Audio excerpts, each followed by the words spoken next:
बिस्मिल्लाहिर्रहमानिर्रहीम, अस्सलाम वालेकुम and welcome back once again. इस उम्मीद और दुआ के साथ कि आप खैरियत से एक नए दिन का आगाज़ कर चुके हैं या करने वाले हैं।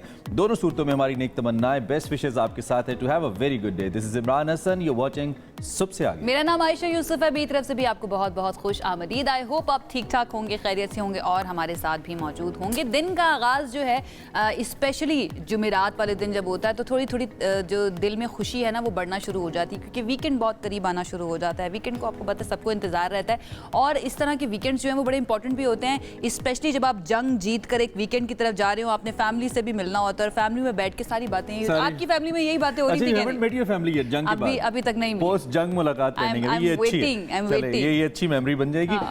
इससे पहले कि हम आगे बढ़ें, आज हीट वेव की प्रेडिक्शन आपको पता है 5 से 7 डिग्री पूरे पाकिस्तान में तकरीबन फील हो रहा है। अभी भी जब मैं 5 से 7 डिग्री, ये ऑफिशियल है कि 5 से 7 डिग्री जो टेम्परेचर है वो बढ़ सकता है और उसमें पाकिस्तान के तकरीबन सभी इलाके, पंजाब के तो शामिल है, सिंध में वैसे ही इतनी ज्यादा गर्मी होती है तो जो नॉर्मल टेम्परेचर है उससे जो ग्लेशियर्स हैं उसके भी पिघलने का इम्कान मौजूद है। आज का दिन गर्म होने वाला है, so take care of yourself. पानी जरा ज्यादा पी लीजिए। पानी ज्यादा पीना है, चाय कम पीनी है, लेकिन सुबह के वक्त की चाय बहुत ज्यादा जरूरी होती है, चाहे आपने कॉफी पीनी हो या चाय पीनी हो। अच्छा जी, अपनी इंटरेस्टिंग स्टोरीज की तरफ आ जाते हैं और बहुत अच्छी खबर है। और जब मैंने ये पढ़ी तो मुझे हैरानी भी हुई और उसके साथ साथ मुझे खुशी बहुत ज़्यादा हुई, क्योंकि अब इंटरनेशनल इदारे जो हैं, बड़े बड़े प्लेटफॉर्म्स जो हैं वो ये बात कर रहे हैं कि भाई वक्त गुजरता जा रहा है, पाकिस्तान के अंदर इन्वेस्ट कर दो, पैसे लगा दो। कहीं ऐसा ना हो कि 10 साल बाद, 5 साल के बाद आपको ये एहसास हो रहा हो कि काश मैंने उस टाइम पे वो प्लॉट खरीद लिया होता, तो आज उसकी कीमत भी जो है ना वो 100% ज़्यादा हो चुकी होती। आलमी मालियाती जरीदे बैरन ने इक्तिसादी मैदान में पाकिस्तान की कारकर्दगी को मुआशी करिश्मा करार दे दिया और इस रिपोर्ट में कहा गया है, ये करार दिया गया है कि पाकिस्तान की तरफ तवज्जो ना दी तो शायद सरमायाकार बाद में पछताएंगे। फिर ना कहना दस्या नहीं सी। 25 करोड़ आबादी वाला मुल्क गुज़िश्ता 2 साल में एक माशी करिश्मा कर चुका है, ऐसा भी कहा गया है। हुकूमत है जो पाकिस्तान की, उसने सितंबर में IMF से $7 अरब के माहदे पर एज वी ऑल रिमेंबर दस्तखत किए थे। $2 अरब से ज़ायद रकम पाकिस्तान को जारी हो चुकी है। 5 अरब अभी तक रहते हैं जो पाकिस्तान की ग्रॉस डोमेस्टिक प्रोडक्ट है, GDP है, पाकिस्तान की जो रेवेन्यू कलेक्शन है, दो कि थोड़ा सा डेफिसिट रहा पिछले फिस्कल ईयर के अंदर, लेकिन पाकिस्तान सिग्निफिकेंट इंप्रूवमेंट्स करे। और मेरे लिए सबसे अच्छी बात पता है क्या है, वैसे तो इकोनॉमी में नंबर बड़े काउंट करते हैं, लेकिन जो एक परसेप्शन होता है इकोनॉमी का ना, या एक डायरेक्शन होती है या इंटेंट होता है, वो बड़ा काउंट करता है। जैसे हमने मिनरल्स कॉन्फ्रेंस की, माइन एंड मिनरल्स पे हमने फोकस किया, जैसे हम एग्रीकल्चर रिसर्च के ऊपर फोकस कर रहे हैं, जैसे हम ईज इन डूइंग बिजनेस, बिजली सस्ती की हमने। मुझे लगता है ये ऐसे इंडिकेटर्स हैं जिससे अगर हम फोकस रहे, अगर हम डी ट्रैक ना हुए तो बड़े अच्छे रिजल्ट्स। स्पेशली हमने जो डेडिकेट किया हुआ है ना पूरा एक सेक्टर SIFC को हमने बना लिया है, वो उसका फोकस ये है कि पाकिस्तान की जो इकोनॉमी है उसको बहुत ज़्यादा बेहतर करना है और मुझे ऐसा लगता है कि आहिस्ता आहिस्ता उसके रिजल्ट्स आना भी शुरू हो चुके हैं। तो लेट्स होप कि आप जिस तरह से इंटरनेशनल इदारे बात कर रहे हैं और दुनिया भर के इन्वेस्टर्स को कह रहे हैं कि आए जी पाकिस्तान के अंदर इन्वेस्ट करें, तो अल्लाह करे इसके रिजल्ट्स भी। मुझे कभी कभी लगता है ना, कहते हैं आपका सितारा जो है ना चमक गया, मुझे लगता है पाकिस्तान का सितारा चमक गया, चांद नहीं चमका, मुझे लगता है पूरा चांद आ रहा है। मतलब चांद सितारा कहने का मतलब ये है कि पाकिस्तान जिस क्राइसिस से गुजर रहा था, जैसी सूरत से, कल मैंने जो हमारे डिफेंस प्रोडक्शन के मिनिस्टर हैं उनको मैंने एक टीवी इंटरव्यू सुना, उसमें उन्होंने कहा कि इस जंग के बाद पाकिस्तान के पास डिफेंस के लिए इतने ऑर्डर्स हैं डिफेंस प्रोडक्ट्स को लेकर कि वो अगले 2 साल तक भी शायद हम पूरे ना कर सके, इतनी मार्केट में पाकिस्तान को हमने कल ये डिस्कस भी किया था अपने शो के अंदर। बिल्कुल, और स्टॉक मार्केट अलहदा से परफॉर्म करिए। खैर, ये बहुत अच्छी खबरें, अल्हम्दुलिल्लाह रब्बिल आलमीन, अल्लाह करे ऐसा चलता रहे और अल्लाह हमें भारत के शर से दूर रखे, हम आगे बढ़ते चले जाएं। प्राइम मिनिस्टर शहबाज शरीफ के हवाले से कल बहुत ज्यादा खबरों में जी, कल बैटल फील्ड में चले गए प्राइम मिनिस्टर शहबाज शरीफ और टैंकों के ऊपर खड़े होकर ललकारा दुश्मन को, बड़ा ही अच्छा लगा हमें। साथ उनके सिपाही सालार भी मौजूद थे, चीफ ऑफ आर्मी स्टाफ थे, चीफ ऑफ एयर स्टाफ थे, डिफेंस मिनिस्टर थे, मिशन मिनिस्टर थे, ये सब लोग वहाँ पे गए फौजियों का हौसला बढ़ाने के लिए। प्राइम मिनिस्टर ने वंस अगेन कैटेगोरिकली कहा कि अगर पहली बात तो ये कि इंडस वाटर ट्रीटी जो हमारी रेड लाइन है इसको छेड़ना मत, और दोबारा अगर आओगे मुंह की खाओगे। बिल्कुल ऐसे है, हम तैयार हैं, हम अमन के लिए भी तैयार हैं और जंग के लिए भी तैयार हैं, और ये तो अब कोई ढकी छुपी बात नहीं, ये तो अब दुनिया ने देख लिया।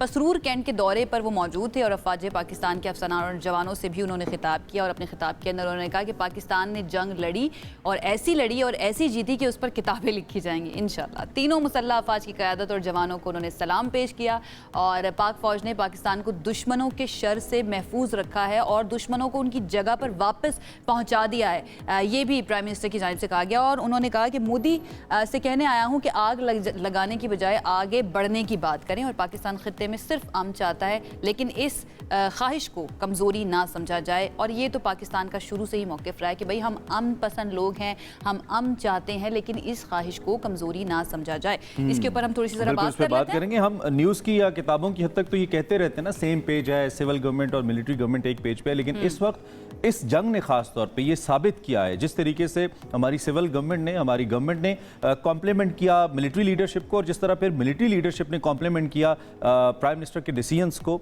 मेरे ख्याल में इस वक्त वो अमली यकजहती हमें नजर आ रही है। It's pretty good. इसी पे हम बात करते हैं। हमारे साथ फॉर्मर एम्बेसडर शाहिद कियानी साहब मौजूद हैं, उनकी ज़रा राय प्रोग्राम में शामिल करते हैं, उनसे वो इस सूरत हाल को कैसे देख रहे हैं पाकिस्तान के लिए। कियानी साहब, thank you very much for your time and good morning as well. सबसे पहले ओबियसली वी ऑल नो कि हमने एक बहुत अच्छे तरीके से सिचुएशन से हम निकले हैं, बट अभी वो जिसे कहते हैं ना कि टर्मोइल गुजरा नहीं है, अभी उस सिचुएशन के अंदर हैं। आप पाकिस्तान की डिप्लोमेसी को, पाकिस्तान की ओवरऑल सिचुएशन को, the way we have tackled this all, आप कैसे एनालाइज करते हैं? देखिए, सबसे पहले तो ये देखें कि जब ये मामला हो रहा था, ये 5-6 दिन जो बड़े मुश्किल थे जी, जंग की सूरत हाल बनी हुई थी, तो उसमें ज़ाहिर है परेशानी तो अपनी पूरी कौम को थी। बाहर के लोग भी ज़्यादा परेशान थे, इसलिए कि न्यूक्लियर आर्म जब कंट्रीज होती हैं और वो अगर थर्ड वर्ल्ड कंट्रीज हों तो उसकी परेशानी उनकी बढ़ जाती है कि शायद इनकी कमांड कंट्रोल अथॉरिटीज़ ठीक नहीं, हालांकि बेहतरीन है। दूसरी बात यह है कि जो हमारे इस वक्त जो देखा गया, जिसकी वजह से मैं हुकूमत को मैं बिल्कुल कमेंट करूंगा, वजह यह थी कि एक पेज पर अपनी जगह पर है कि फौज, पॉलिटिकल गवर्नमेंट और जो हमारी डिप्लोमेटिक मिशंस बाहर थीं, वो एक इन सिंक थी, वो काम कर रही थी इस तरह। क्योंकि अगर आप देखें तो जो मैसेज हम बाहर दे रहे थे और होस्ट गवर्नमेंट्स को दे रहे थे, वो यही थे कि भाई हम तो अमन चाहते हैं। ये जो एलिगेशन लगाई गई है हम के अंदर जो लोग मारे गए, हम तो अफसोस हमें हुआ। 26 मासूम थे लोग, बेचारे, पत्नी कौन थे बेचारे, उनको मारा गया, हमारे पे इल्जाम लगाया गया, इसके प्रूफ ही नहीं है। ये जो है हम बार बार कह रहे हैं कि इसकी इंक्वायरी करवा लें, और बाद में आपको पता है स्टेट डिपार्टमेंट ने कुछ 4 दिन पहले अपनी प्रेस कॉन्फ्रेंस में जो होती है, प्रेस ब्रीफिंग में, उन्होंने कहा कि हाँ भाई इसकी होनी चाहिए, क्या इसकी इंक्वायरी होनी चाहिए, भाई इंक्वायरी करवाएं और फिर जिसका कसूर है उसको आप सजा दें। तो उससे ये फर्क पड़ा, मैं बता रहा हूँ आपको, कि जो जितने डिप्लोमेटिक मिशन हमारे काम कर रहे थे, starting from the foreign office जो अपने बता रहा था, मैसेजेस दे रहा था, फौज अपना काम कर रही थी, अफवाज जो थी, पॉलिटिकल गवर्नमेंट अपना डायरेक्शन दे रही थी, तो इन सिंक चल रहा था सारा। उसकी वजह से क्या हुआ कि जब मैसेजेस सारे गए तो आपने देखा कि अमेरिका और जो बड़े दूसरे ममालिक हैं, इसमें तुर्की भी शामिल है, सऊदी अरेबिया भी है, ये एक मैसेज लेकर आया और ये था, और हिंदुस्तान को बावर किया कि भाई अब ये आप इस जो आपने टेंशन लेकर आए हैं इसको कम करें। और आपको ये एक चीज बता दूं जी, ये जो मैसेज दिया गया है, बता दूं थोड़ा सा, जी कंटिन्यू कीजिएगा, मैं एक इजाजत दें। अब आज इससे पता चलता है कि जो सेकंड दफा स्ट्राइक हुई, जब पाकिस्तान की DGISPR ने कहा कि भाई हमारे साथ हम तो अमन चाहते हैं, लेकिन इन्होंने जब अटैक किया तो उसका जो जवाबी कार्रवाई हुई, उससे ये फर्क पड़ा, जिसको मैं रिफ्लेक्ट बताऊंगा कि जो हिंदुस्तान के सफीर हैं, हाई कमिश्नर है बरतानिया में, उनकी वीडियो है, वो बिल्कुल क्लियर नजर आती है, अखबार में भी आ चुका है कि उन्हें एक्सेप्ट किया कि हाँ जी हमने अमेरिका की जो रिक्वेस्ट, बल्कि हमने उनको रिक्वेस्ट की कि भाई अब बहुत हो गया, अब इसको मामले को ठंडा किया जाए। तो ये चीजें दिखाती हैं कि अमन पसंद मुल्क है हमारा, हम तो जंग चाहते ही नहीं है, हम अमन से रहना चाहते हैं। उसकी बड़ी रीजन है कि जब आपके साथ बॉर्डर्स मिले हों तो उसको कहते हैं इंग्लिश में टिरेनी ऑफ ज्योग्राफी, है कि ज्योग्राफी के हिसाब से अब ये आपकी तो पसंद नहीं होती कि कौन से मुल्क आपके हमसाया हों, लेकिन पीसफुल को एग्जिस्टेंस होती है उसकी, उस पर हम जोर डालते रहे, अरसा दराज से डालते रहे। अब यही कहते रहे हैं कि जी अक्रॉस द टेबल बैठ के बातचीत की जाए, जो अभी भी हमारे वजीर आजम साहब ने दोबारा उनको कहा है कि जी अमन की तरफ जाएं और जंग की तरफ ना जाएं। ऐसे ही, और डिफेंस मिनिस्टर ख्वाजा आसिफ साहब जो उनकी जानिब से भी ये बात की गई है, लेकिन प्राइम मिनिस्टर और डिफेंस मिनिस्टर ने एक और बात को रिट्रेट किया है, वो ये कि दोबारा जारहियत हो सकती है। अब आपको क्या लगता है, डिप्लोमेटिकली अगर हम देखें तो इस तरह के बयानात कितनी ज़्यादा इंपॉर्टेंस रखते हैं, एक तो दुनिया के लिए भी, और कितने ज़्यादा हम ये कह सकते हैं कि इंफॉर्मेशन बेस्ड होते हैं, या फिर सिर्फ ये खदशे के तौर पर भी किया जा सकता है या बताया जा सकता है किसी भी मिनिस्टर की जानिब से या प्राइम मिनिस्टर की जानिब से इवन? ये जो 47 अब तक जो तारीख हमें बताती है कि इसमें 75 साल के अंदर मोदी जो वजीर आजम मोदी की हुकूमत है, ये इन्होंने इनकी जो पॉलिसी रही है कि भाई पाकिस्तान को आइसोलेट करना, उसके साथ बातचीत नहीं करनी, पिछली हिंदुस्तान की हुकूमतों में ऐसी चीज नहीं नजर आई। आप वाजपेयी भी इन्हीं की बीजेपी पार्टी के थे जी। वो एक रियलिस्ट थे जिनको पता था कि भाई बॉर्डर्स हमारे मिलते हैं, इनके साथ हैं। अगर पाक हिंदुस्तान में इन्वेस्टमेंट आनी, इकोनॉमी आगे जानी है तो फिर भाई बॉर्डर्स को सिक्योर करें और अपने हमसायों के साथ ताल्लुकात जो हैं वो ऐसे बनाएं। अब आप ये, मैं भी बांग्लादेश में भी रहकर आया हूँ, हिंदुस्तान के किसी ममालिक के साथ जो पीसफुल कोएग्जिस्टेंस के रिलेशनशिप नहीं है। क्या भूटान है, क्या नेपाल है, क्या मालदीव्स है, चीन है, किसी के साथ नहीं है। तो ये जो चीज ये है, अभी जो वज़ीर आज़म साहब ने, जो आप कहते हैं ना कि हिंदुस्तान का, मैं समझता हूं कि अभी भी हमें अलर्ट रहना चाहिए। जी, ठीक कह रहे हैं और ये सब आपके तवज्जो से ऑलरेडी कल आपको मालूम ही होगा, फॉलो कर रहे होंगे, चीन के साथ तो चले एक मुखासमत चलती है ना, टर्की के हवाले से, तुर्की के हवाले से कल उन्होंने कहा कि उनके हमारे टूरिस्ट वहां नहीं जाएंगे। टीआरटी जो है, टीआरटी वर्ल्ड के पेज को उन्होंने बैन कर दिया वहां पे। इसी तरह चाइनीज जिन्वा का पेज बैन कर दिया। अजरबैजान के हवाले से अपने टूरिस्ट को नहीं जाएंगे, अपने टूरिस्ट को शूटिंग के लिए जाने के लिए, और उनका ये कहना है वैसे आउट ऑफ 5-6 करोड़ जो टूरिस्ट एक साल में पिछले गए हैं, तो उनके एक जर्नलिस्ट को ये लगा कि इंडिया बड़ा कंट्रीब्यूट कर रहा है, तो वो 1% भी ओवरऑल नहीं है the number if you talk about, और उन्होंने कहा कि जी हमारे टूरिस्ट वहां पे नहीं जाएंगे। अच्छा, ये एक तो ये जो अपने आप को सिंगल आउट करना है, ये जारी बात है कॉन्फिडेंस ही है उसका, और मैं ओवर कॉन्फिडेंस कहूंगा जिसकी बेस पे वो कर रहा है। इसका क्या नुकसान होगा? और दूसरा, जो मुख्तलिफ सफरा होते हैं, एम्बेसडर्स होते हैं, डेफिनेटली आप लोग मिलते मिलाते हैं, आप लोग when you serve for the countries, इसका क्या इंपैक्ट होता है जब एक मिलिटरीली एक मुल्क सबकत लेता है किसी दूसरे मुल्क के ऊपर? How it impacts the diplomacy?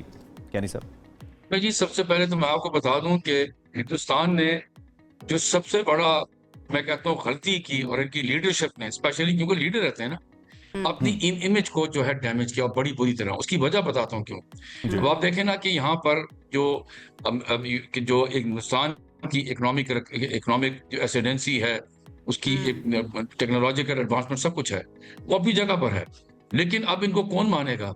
Image damage हो गई हिंदुस्तान की इन जनरल, और particularly Modi, prime minister Modi की। अब आप देखें ना, इनके ये जो कहते रहे कि जी इन्होंने ये किया, वो किया, वो जी गिरा दिया।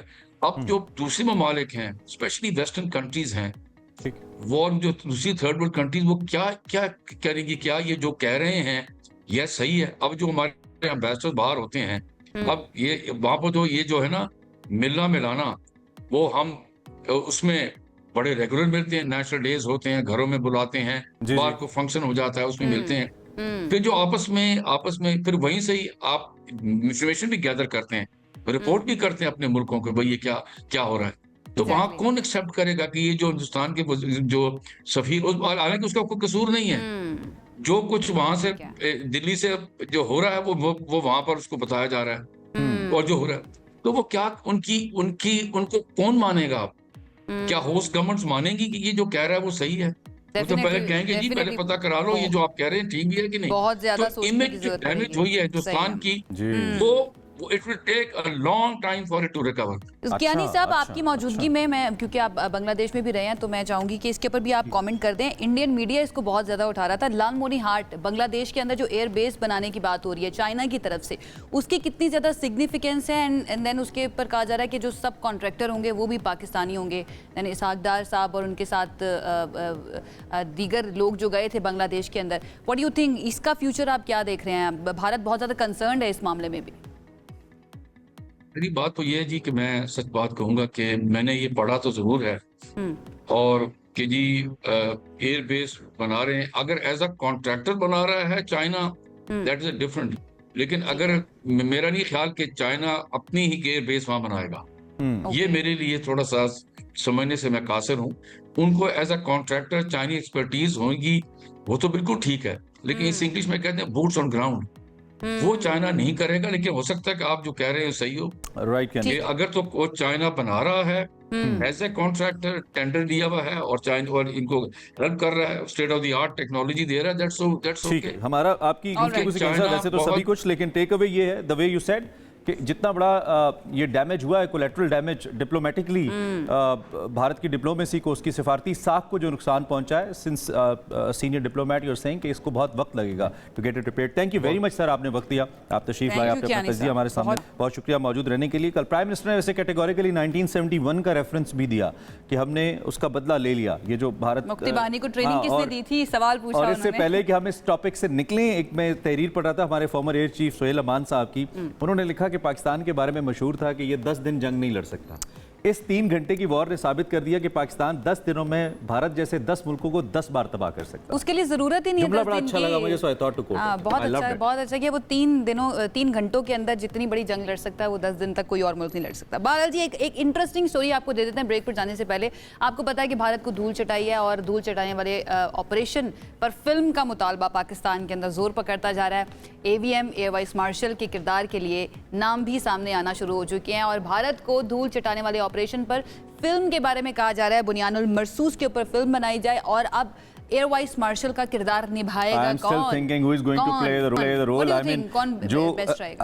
मैं वैसे सोचने से कासिर हूं, आपको पता है दुनिया भर के अंदर जो कास्टिंग है ना किसी फिल्म की, ये सबसे टेक्निकल काम है। हमारे ड्रामाज में भी होता है, लेकिन हम थोड़ा कहीं कहीं कुछ रोल्स पे कॉम्प्रोमाइज कर भी जाते हैं, लेकिन दुनिया भर में ये सबसे अहम जॉब है। और when it comes to air vice marshal Aurangzeb, तो उनको तो अब भाई दुनिया चूंकि इतना पसंद कर रही है और खास तौर पे उनकी personality, the way he talks, the way he delivered Pakistan air force narrative. देखिए मेरी पिक्चर 10 साल पहले की ना औरंगजेब साहब, ये बहुत अच्छा है, एक लिहाज से अच्छा भी है कि हमारे इस तरह के जो हीरोज हैं उनको सराहा जाना चाहिए और हमारे बच्चों के पास चॉइसेस होनी चाहिए, वो किस किस्म के हीरोज को पसंद करना चाहते हैं। हर किस्म के हीरोज काबिल फ़ख्र हैं। नबील कुरैशी हैं, हमारे अच्छे दोस्त भी हैं और बहुत टैलेंटेड डायरेक्टर हैं। मैं उनको one of the best directors कहता हूँ पाकिस्तान फिल्म्स के। उन्होंने ये ख्वाहिश जाहिर की थी और उनसे मदाहों ने भारत के खिलाफ जो पाक फौज का ऑपरेशन, तो उन्होंने कहा जिस पे आप फिल्म बनाएं, तो इस पर वैसे कुछ लोगों ने फवाद खान के नाम पे एतराज़ किया था। उन्होंने कहा since he has worked in Bollywood तो इनको ना लें। मुझे चीज़ को समझ नहीं आई। नहीं, आई डोंट थिंक सो। ये कोई इशू नहीं है। हाँ, आप उनके किरदार के बारे में बात कर सकते हैं कि वो सूट नहीं करेगा या कॉम्प्लीमेंट नहीं करेगा, that is something else. But Fawad Khan और हमजा अली अब्बासी, मुझे ऐसा लगता है, मुझे लगता है हमजा ज्यादा सूट करेंगे शायद या फिर और भी मेरे ख्याल से ऑडिशन किए जाने चाहिए। आप किरदार निभाना पसंद करेंगे? आपने भी किया है, लेकिन मैं शायद इतना सूट ना करूं, वो थोड़े ज्यादा कोई नहीं, औरंगजेब थोड़े ज्यादा जो है ना वो ब्रॉड हैं जो भी, but I would love to जी, इट्स एन ऑनर, क्यों नहीं। और हम बिल्कुल दिल से जान से निभाएंगे। हमें तो आप एक एयरमैन का कैरेक्टर भी दे देंगे, अगर वो पाकिस्तान एयरफोर्स को ट्रिब्यूट है तो हम खुशी से फख्र के साथ उसको निभाने की कोशिश करेंगे और ट्रिब्यूट देंगे। और जाते जाते सिर्फ एक जुमला कि आप जितनी मर्जी जंग कर लें, बॉलीवुड की फिल्म में तो जंग भारत ही जीतेगा, वो जीतता रहे, कोई मसला नहीं है, कोई मसला नहीं। इस मर्तबा हम सिर्फ अपनी बुक्स में नहीं, हम बल्कि असल में भी जीते, और ये हम नहीं कह रहे, दुनिया कह रही है। आगे बढ़ जाते हैं, बरतानिया की बात कर लेते हैं जहाँ पे मौसम बहार के खुश्क तरीन सीजन का आगाज जो है वो हो चुका है और यहाँ पर रिकॉर्ड सतह पर खुश्की देखी जा रही है, ड्राइनेस देखी जा रही है। 69 साल के खुश्क तरीन मौसम बहार के आगाज पर मुल्क भर में झीलें और आबी ज़खायर खुश्क पड़े हुए हैं और पानी की शदीद कमी बताई जा रही है। This is something very concerning and alarming. जो माहिर माहौलियात हैं इस सूरत हाल को काफ़ी खतरनाक है जायशा सेट करार दे रहे हैं, और खतरनाक है भी चूँकि पिछले कुछ अरसे में obviously sir climate change impact, और वो सिर्फ पाकिस्तान के अंदर नहीं है। अच्छा, पाकिस्तान पिछले काफ़ी अरसे से ये दुहाई इंटरनेशनल फोरम्स के ऊपर दे रहा है, जिनेवा हो, UN हो, कहीं पे भी जब ये बात हुई है तो पाकिस्तान ने कहा, और पाकिस्तान के जो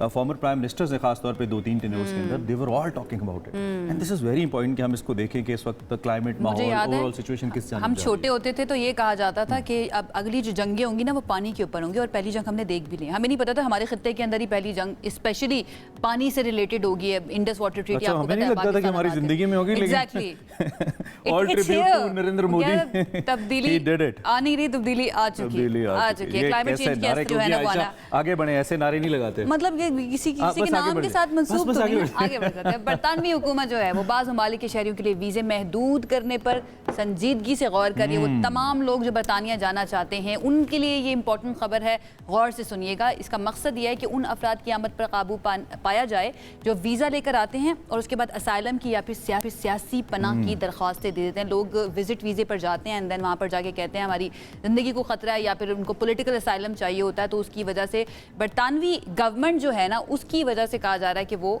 इसको कम कर रही है, महदूद कर रही है। बिल्कुल, जो 6 शहरी है वर्क वीज़ा के हवाले से स्टूडेंट वीज़ा पर आकर इस तरह की पनाह लेने की कोशिश करते हैं, इससे बरतानिया का जो इमिग्रेशन निज़ाम है इस पर दबाव बढ़ रहा है। होम ऑफिस के जो आदाद-ओ-शुमार है, थोड़ा सा आपको बताते हैं। गुज़िश्ता साल 1,08,000 अफराद ने बरतानिया में सियासी पनाह की दरख्वास्त दी, जिसमें पाकिस्तानी शहरियों की तादाद सबसे ज़्यादा है, यानी कि 10,542 ऐसे पाकिस्तानी थे जिन्होंने इसके अंदर अपनी एप्लीकेशंस दी और वो मुसलसल चाह रहे हैं कि वो बाहर जाएं। इसी तरह श्रीलंका के 2,862 और नाइजीरिया की भी एक बहुत बड़ी तादाद है जिन्होंने एप्लीकेशंस दी। बिल्कुल ऐसे ही है। और इसके साथ बरतानिया में मुस्तकिल रिहाइश के क़याम की मुद्दत जो है वो भी बढ़ा दी गई है। बरतानिया में अगर हम बात करें, सोशल केयर वर्कर वीज़ा बंद कर दिया गया है।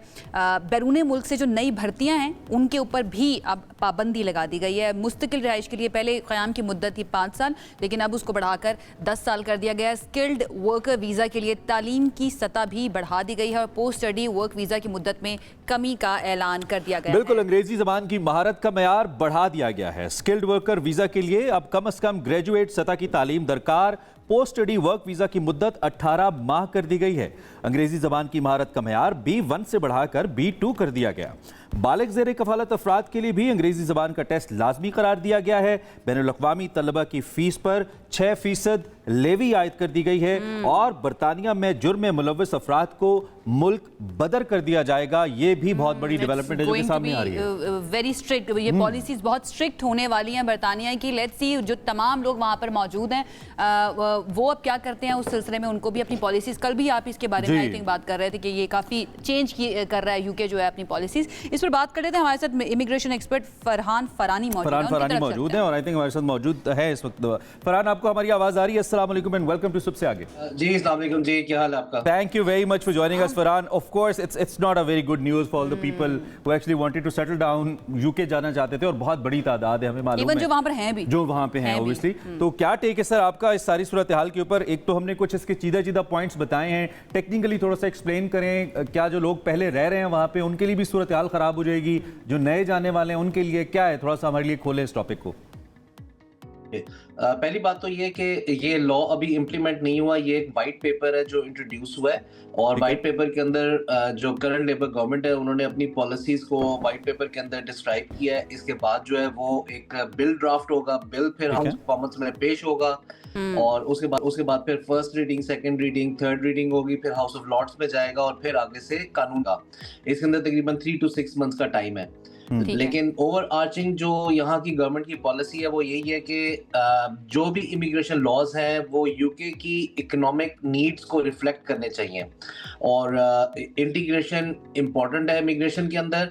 इस लिहाज से इंग्लिश लैंग्वेज के ऊपर अभी से नहीं बल्कि पिछली 3 जो गवर्नमेंट थी उन्होंने भी भरपूर जोर दिया हर स्टेज के ऊपर इंग्लिश लैंग्वेज को लाजिम और मलजूम करार दिया गया है। तो अभी जो करंट चेंजेस हैं इसके अंदर सबसे ज्यादा इम्पैक्ट जो आएगा वो इस हवाले से 10 इयर्स का जो मुद्दत बढ़ाने का प्रपोजल है उसके हवाले से होगा। जैसा कि बाकी यूएई और बाकी मुल्कों के अंदर आप परमानेंटली रहते भी नहीं तो आपको नहीं मिलता वहाँ पे ब्रिटिश पासपोर्ट। लेकिन यहाँ पे इसके बारे में एक और चीज भी पाई जाती है वो ये कि यूके के अंदर क्योंकि प्राइम मिनिस्टर्स बहुत जल्दी तब्दील होते हैं तो पॉलिसीज जो है ना उनके बारे में भी कहा जाता है ये भी बड़ी जल्दी तब्दील हो जाएंगी। अभी तो ये इम्प्लीमेंट ही नहीं हुई जैसा आपने शुरू में कहा था।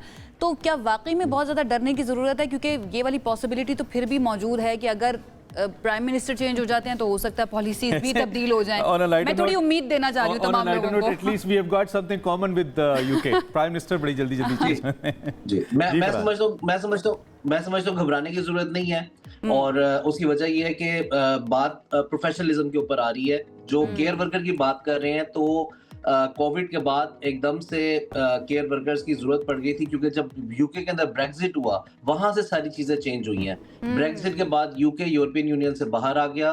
जो यूरोपियन यूनियन के यहाँ पे बाशिंदे मौजूद थे वो वापस अपने मुल्कों में काफी चले गए और नए लोग आना बंद हो गए। तो यहाँ पे जो इंडियन पाकिस्तानी मुकीम है और जो नए स्टूडेंट्स आ रहे हैं उनके ऊपर रिलायंस दोबारा से शुरू हो गया। और फिर पता लगा कि एकदम से 25,000 केयर वर्कर्स की जरूरत है। इवन मेडिसिन देने के लिए पेशेंट्स को लोग यहाँ पे मौजूद नहीं थे तो इमरजेंसी के अंदर इन केयर वर्कर्स को बुलाया गया और उसके अंदर जो हाई स्टैंडर्ड था वो मेंटेन नहीं रखा जा सका। अब जो है नेचुरली उसके अंदर बहुत ज्यादा अनफॉर्चुनेटली फ्रॉड भी हुए। और लोगों ने वर्क परमिट बेचना शुरू कर दी है। अब ये तो फरहान वन सेकंड, चूंकि लोग मुझे लगता है बहुत ज्यादा इंटरेस्टेड होंगे, अगर आप कैटेगोरिकली इस बात को दोबारा से हमें बताएं कि एक तो ये कि कौन से नए जाने वाले हैं। अभी एक तो आपने कहा व्हाइट पेपर है, अभी इस पे further it had to be developed, लेकिन जो लोग पहले से वहां पे मुकीम है बरतानिया के अंदर, यूके के अंदर 2 साल 3 साल से, क्या उनके ऊपर भी इंप्लीमेंट होंगे ये rules once it becomes a law? और उसके अलावा जो लोग जाने वाले हैं, वीज़ाज आ चुके हैं, तैयारी कर रहे हैं या वीज़ाज इन प्रोसेस हैं, उनके लिए क्या होगा? थोड़ा सा अगर कैटेगोरिकली बता दें हमें। जी, तो इसका जो है वो रिट्रोस्पेक्टिव इफेक्ट नहीं है। जिसका मतलब ये है कि जो लोग ऑलरेडी यूके में मौजूद हैं और अभी 5 साल वाली कैटेगरी के ऊपर हैं कि 5 साल बाद उनको इंडेफिनिट मिलना है, वो उसी कैटेगरी के ऊपर चलते रहेंगे। लेकिन वो लोग जो लॉ इम्प्लीमेंट होने के बाद यूके के अंदर आके आएंगे वीजा लेके, और उनको वीजा भी मिलेगा लॉ बनने के बाद, वो फिर 10 साल वाली कैटेगरी के अंदर अगर लॉ बन गया तो फिर उनको 10 साल बाद इंडेफिनिट मिलेगा। दूसरी बात जो असाइलम के हवाले से, बिल्कुल पाकिस्तानी जो है वो यहाँ पे आके जब असाइलम क्लेम करते हैं उनकी तादाद ज्यादा है, लेकिन वो यूनाइटेड नेशन का चार्टर है। यूके यूनाइटेड नेशन के चार्टर को चेंज नहीं कर सकता जो रिफ्यूजी से रिलेटेड है, क्योंकि आप यहाँ पे सियासी पनाह ले रहे हैं अपने पॉलिटिकल ओपिनियन की वजह से या और किसी Farhan, you particular being the social immigration expert, हमने ये भी देखा बहुत बड़ी तादाद में ऐसे लोग होते हैं, सिर्फ पाकिस्तानी बल्कि दुनिया भर से, जो विजिट वीजा पर जाते हैं, देन पॉलिटिकल असाइलम या असाइलम के लिए अप्लाई कर देते हैं। आप क्या फिर सजेस्ट करते हैं उन लोगों को कि क्या रीजंस होती हैं जिसकी बिना पर आपको मिल जाना चाहिए या मिल जाता है? अगर हम यूके की बात करें असाइलम, या कौन सी ऐसी रीजन जिनकी बिना पर आपको नहीं मिलेगा असाइलम, आपकी मौजूदगी का फायदा उठाते हुए? जी, सबसे असाइलम के अंदर सबसे इम्पोर्टेंट बात क्रेडिबिलिटी है और एविडेंस है। जो भी आपका क्लेम है उससे रिलेटेड सिर्फ एक स्टेटमेंट काफ़ी नहीं है, और सारे एस्पेक्ट्स के हवाले से आपका जो एविडेंस है उससे आपको प्रूफ करना होता है। और ये बर्डन ऑफ प्रूफ भी आपके ऊपर है कि आपने बताना है कि मेरा ये क्लेम है और इसका ये एविडेंस है, और उस एविडेंस को भी वो बाद में चेक करते हैं। तो इंटरव्यू के अंदर नॉर्मली ये होता है कि इनकंसिस्टेंसीज होती हैं, कॉन्ट्रडिक्शंस होती हैं, और वहीं से वो बात पकड़ के आपका क्लेम रिफ्यूज कर देते हैं। तो क्या इस सहूलत को एक्सप्लॉइट किया गया ये तमाम असाइलम सीकर्स की जानिब से, स्पेशली अगर मैं पाकिस्तानियों की बात करूं, क्या एक्सप्लॉइट किया गया? जी, अनफॉर्चुनेटली हर कोई जब किसी क्लेम के अंदर सक्सेस ज्यादा होती है तो बहुत सारे लोग जिनका बहुत ज्यादा स्ट्रॉन्ग केस नहीं भी है वो उस कैटेगरी को एक्सप्लॉइट जरूर करते हैं, इवन तो वो थ्रेशोल्ड को बीट नहीं करते। बट देन अगेन उनका राइट है अप्लाई करना। होम ऑफिस के पास एक डिस्क्रेशन है कि वो अगर देना चाहें तो दे सकते हैं, और वो it's their right to refuse as well. Farhan, वैसे वो, और आपने जो कि वो पाकिस्तानी की बात करी थी, ऐसे किसी भी मामले में ग्रेटर नंबर इंडियंस का मिलेगा आपको, because they are bigger in number always. और वैसे अगर दुनिया में सबसे ज्यादा गरीब लोगों की तादाद भी आप गूगल से पूछें तो वो इंडिया के अंदर है। मैं वैसे बता रहा हूं इन्फॉर्मेशन, 23 करोड़ हमने, हाँ, इट्स अ ह्यूज नंबर। अच्छा, एक कॉलर भी है, चले सवाल ले लेते हैं, फिर मेरा भी एक बड़ा इंपॉर्टेंट सवाल है। कॉलर, आप कौन है, क्या नाम है आपका, नाम बताइए। अस्सलाम वालेकुम जी, महबूबा रहमान बात कर रहा हूँ। महमूद भाई, बहुत शुक्रिया फ़ोन किया आपने। आप मेरे ज़िले से हैं, अटक से हैं, क्या सवाल करेंगे, पूछिए। बस मैंने फरहान साहब से ये पूछना था कि इमिग्रेशन जो परमानेंट इमिग्रेशन होती है, फाइनेंशियली थोड़ा सा हमें ब्रीफ कर दें कि उसकी क्या क्राइटेरिया है, इंक्लूडिंग फाइनेंशियली जो आपकी स्टेटमेंट होती है, बैंक स्टेटमेंट वगैरह। स्टेटमेंट कितनी चाहिए फॉर इमिग्रेशन यूके? रिक्वायरमेंट्स क्या है, क्राइटेरिया क्या है? फरहान भी इसका जवाब दें जरा, फिर मैं एक और आम सवाल है वो मैं पूछना चाहता हूँ। इमिग्रेशन के लिए स्टेटमेंट, फाइनेंशियल एंट्री पॉइंट के ऊपर आपने पहले कैटेगरी डिसाइड करनी है कि आप स्किल्ड वर्कर के अंदर जा रहे हैं, स्टूडेंट वीजे के ऊपर जा रहे हैं, या आप किसी और स्पाउस वीजे के ऊपर जा रहे हैं, क्योंकि यही 3 कैटेगरीज रह गई हैं। बाकी इन्वेस्टमेंट और एंटरप्रेन्योर वीजा तो बंद हो गया हुआ है। तीनों की जो एंट्री पॉइंट के ऊपर फाइनेंशियल रिक्वायरमेंट है वो डिफरेंट है। स्पाउस के ऊपर जो है वो आपने दिखाने का, जो स्पाउस ब्रिटिश नेशनल है यूके के अंदर, वो वहाँ पे पैसे कमा रहे हैं, ऑलवेज बीन 18,600 थ्रेशोल्ड प्लस होता है वहाँ पे। स्टूडेंट के अंदर आपने दिखाना है कि आपके पास जो है वो ना सिर्फ फीस पूरी पे करने की सकत है, बल्कि 3 महीने का एडवांस आपके पास होना चाहिए वहाँ पे यूके में रहने के लिए। और इसी तरह स्किल्ड वर्कर के अंदर आपका स्पॉन्सर जो है वो अंडरटेकिंग देता है कि अच्छा, इसमें थोड़ी सी कंफ्यूजन भी होती है फरहान, वो पैसे जो आपके अकाउंट में पड़े हैं, यानी कितने पाउंड्स या रुपीस की सूरत में, पाउंड्स को अगर कन्वर्ट करें इतने पड़े हैं, और एक ये कि आपकी स्टेटमेंट इतनी शो हो रही है, यानी कि ट्रांजैक्शंस, तो ये दोनों अलग अलग चीजें हैं, या बेसिकली बैलेंस को देखा जाएगा कितने पैसे पड़े हैं? जी, बैलेंस को देखा जाएगा। खास तौर पे जो स्किल्ड वर्कर वीजा है, 3 महीने से आपके पास पेमेंट होनी चाहिए, लेकिन वो अगर स्पॉन्सर जो है वो आपका ए रेटेड है तो वो अंडरटेकिंग दे सकता है कि मैं इसकी जिम्मेदारी उठाता हूँ, तो फिर आपको वो स्टेटमेंट भी दिखाने की जरूरत नहीं पड़ती। ठीक है, ठीक है। अच्छा, वो the most important question students के हवाले से जो यूके जाके पढ़ना चाहते हैं, बहुत बड़ी तादाद है और यूके की इकोनॉमी बहुत डिपेंड करती है स्टूडेंट्स के ऊपर, जो सारी बातें वहाँ पे जाके पढ़ते हैं। अब ये एज पर न्यू लॉज अगर ये इंप्लीमेंट होते हैं, ये इन स्टूडेंट्स को कैसे इम्पैक्ट करेंगे, तलबा के ऊपर इसका क्या असर होगा, और क्या फिर तलबा अपनी तालीम मुकम्मल करने के बाद अक्सर ये सोचते हैं कि वहीं पर सेटल हो जाएँ, शादी कर लें या काम करना शुरू कर दें, उनका क्या फ्यूचर होगा इन केस अगर ये लॉ बन जाता है नया? जी, देखें, वो चाहते हैं कि one of the best and finest students हमारे पास आए और स्टूडेंट की कैटेगरी को लोग अब्यूज ना करें कि स्टूडेंट वीजा लेकर आ जाएं, यहाँ पे काम करना शुरू कर दें और फिर असाइलम क्लेम कर दें। ये जो रूट को अब्यूज करने वाला पार्ट है, इसको ये वाइट पेपर एड्रेस करना चाहता है। तो अगर आप स्टूडेंट हैं और जो इंग्लिश लैंग्वेज का थ्रेशोल्ड है वो थोड़ा सा हाई हुआ है, लेकिन अगर आप स्टूडेंट हैं, आप यहाँ पर आएंगे, अपनी स्टडीज कंप्लीट करें, उसके बाद 18 महीने का आपको इस वाइट पेपर के प्रपोजल के मुताबिक आपको 18 महीने का वीजा मिलेगा, जिसके दौरान आप फुल टाइम काम कर सकते हैं। इस दौरान अगर आप बहुत अच्छे हुए तो एम्प्लॉयर आपको वर्क परमिट ऑफर कर देगा और आप फिर अपने वर्क परमिट की बेसिस के ऊपर वो अपनी एक मंजिल की तरफ चलना शुरू हो जाएंगे। अगर ये वाइट पेपर लॉ बन जाता है तो फिर 10 साल बाद आपको इंडेफिनिट मिल जाएगा और फिर आप नेशनलिटी के मुस्तहिक होंगे। या बच्चा बन के रहेंगे तो ही, लेकिन 10 इयर्स का आप अगर ये लॉ बन जाता है तो। अच्छा फरहान, हमारे साथ एक और लाइव कॉलर भी हैं, या रेगुलर कॉलर हैं, उनसे जरा बात करते हैं। या आप भी यूके जाना चाह रहे हैं? Good morning. नहीं, मैं बिल्कुल नहीं जाना चाह रहा। मैं पहले तो आप दोनों को बहुत सलाम। एक मेरी दरखास्त है कि आपने भी मूवी की बात की तो मैं ये रिक्वेस्ट करूंगा, हम टीवी से कोई ना कोई ड्रामा जरूर बनाएं, एक लॉन्ग प्ले बनाएं। इस जो इवेंट हुआ है पाकिस्तान, या भाई बंद कर दिए हमारे ड्रामे उन्होंने, किसको दिखाएंगे हम? नहीं, बिल्कुल पूरी दुनिया में अभी भी देखे जा रहे हैं, इंडिया में नहीं है तो कोई बात नहीं, लेकिन अच्छी सजेशन एक्सेस हो जाता है किसी ना किसी तरह की, मुश्किल बात नहीं है। Anyway, coming back to your topic, मैं 2-3 सवाल मेरे जहन में। एक तो मेरा सवाल ये है कि देखें, बात है कि जो लोग नहीं जा, मैं बल्कि कहना चाहता हूँ जो नहीं जा पाते ना, वो अपनी दुनिया यहाँ तलाश कर लें फॉर नाउ। जो सवाल मेरे जहन में ये कि देखें, जो सियासी पना की है ना, मोस्ट ऑफ द पीपल, मैं आई नो द पीपल के वो सियासी पना उनकी ओरिजिनल नहीं होती। जो सियासी पना को एकोमोडेट कराते हैं, जो लॉयर होते हैं, वो उनके पास, जब ये इतनी बड़ी कंट्रीज है तो ये वेरीफाई क्यों नहीं कर पाती कि जाली सियासी पना है, वो खुद दे देती है। जैसे जर्मनी है, मोस्टली है, उनको जरूरत होती बंदों की। एक तो ये सवाल।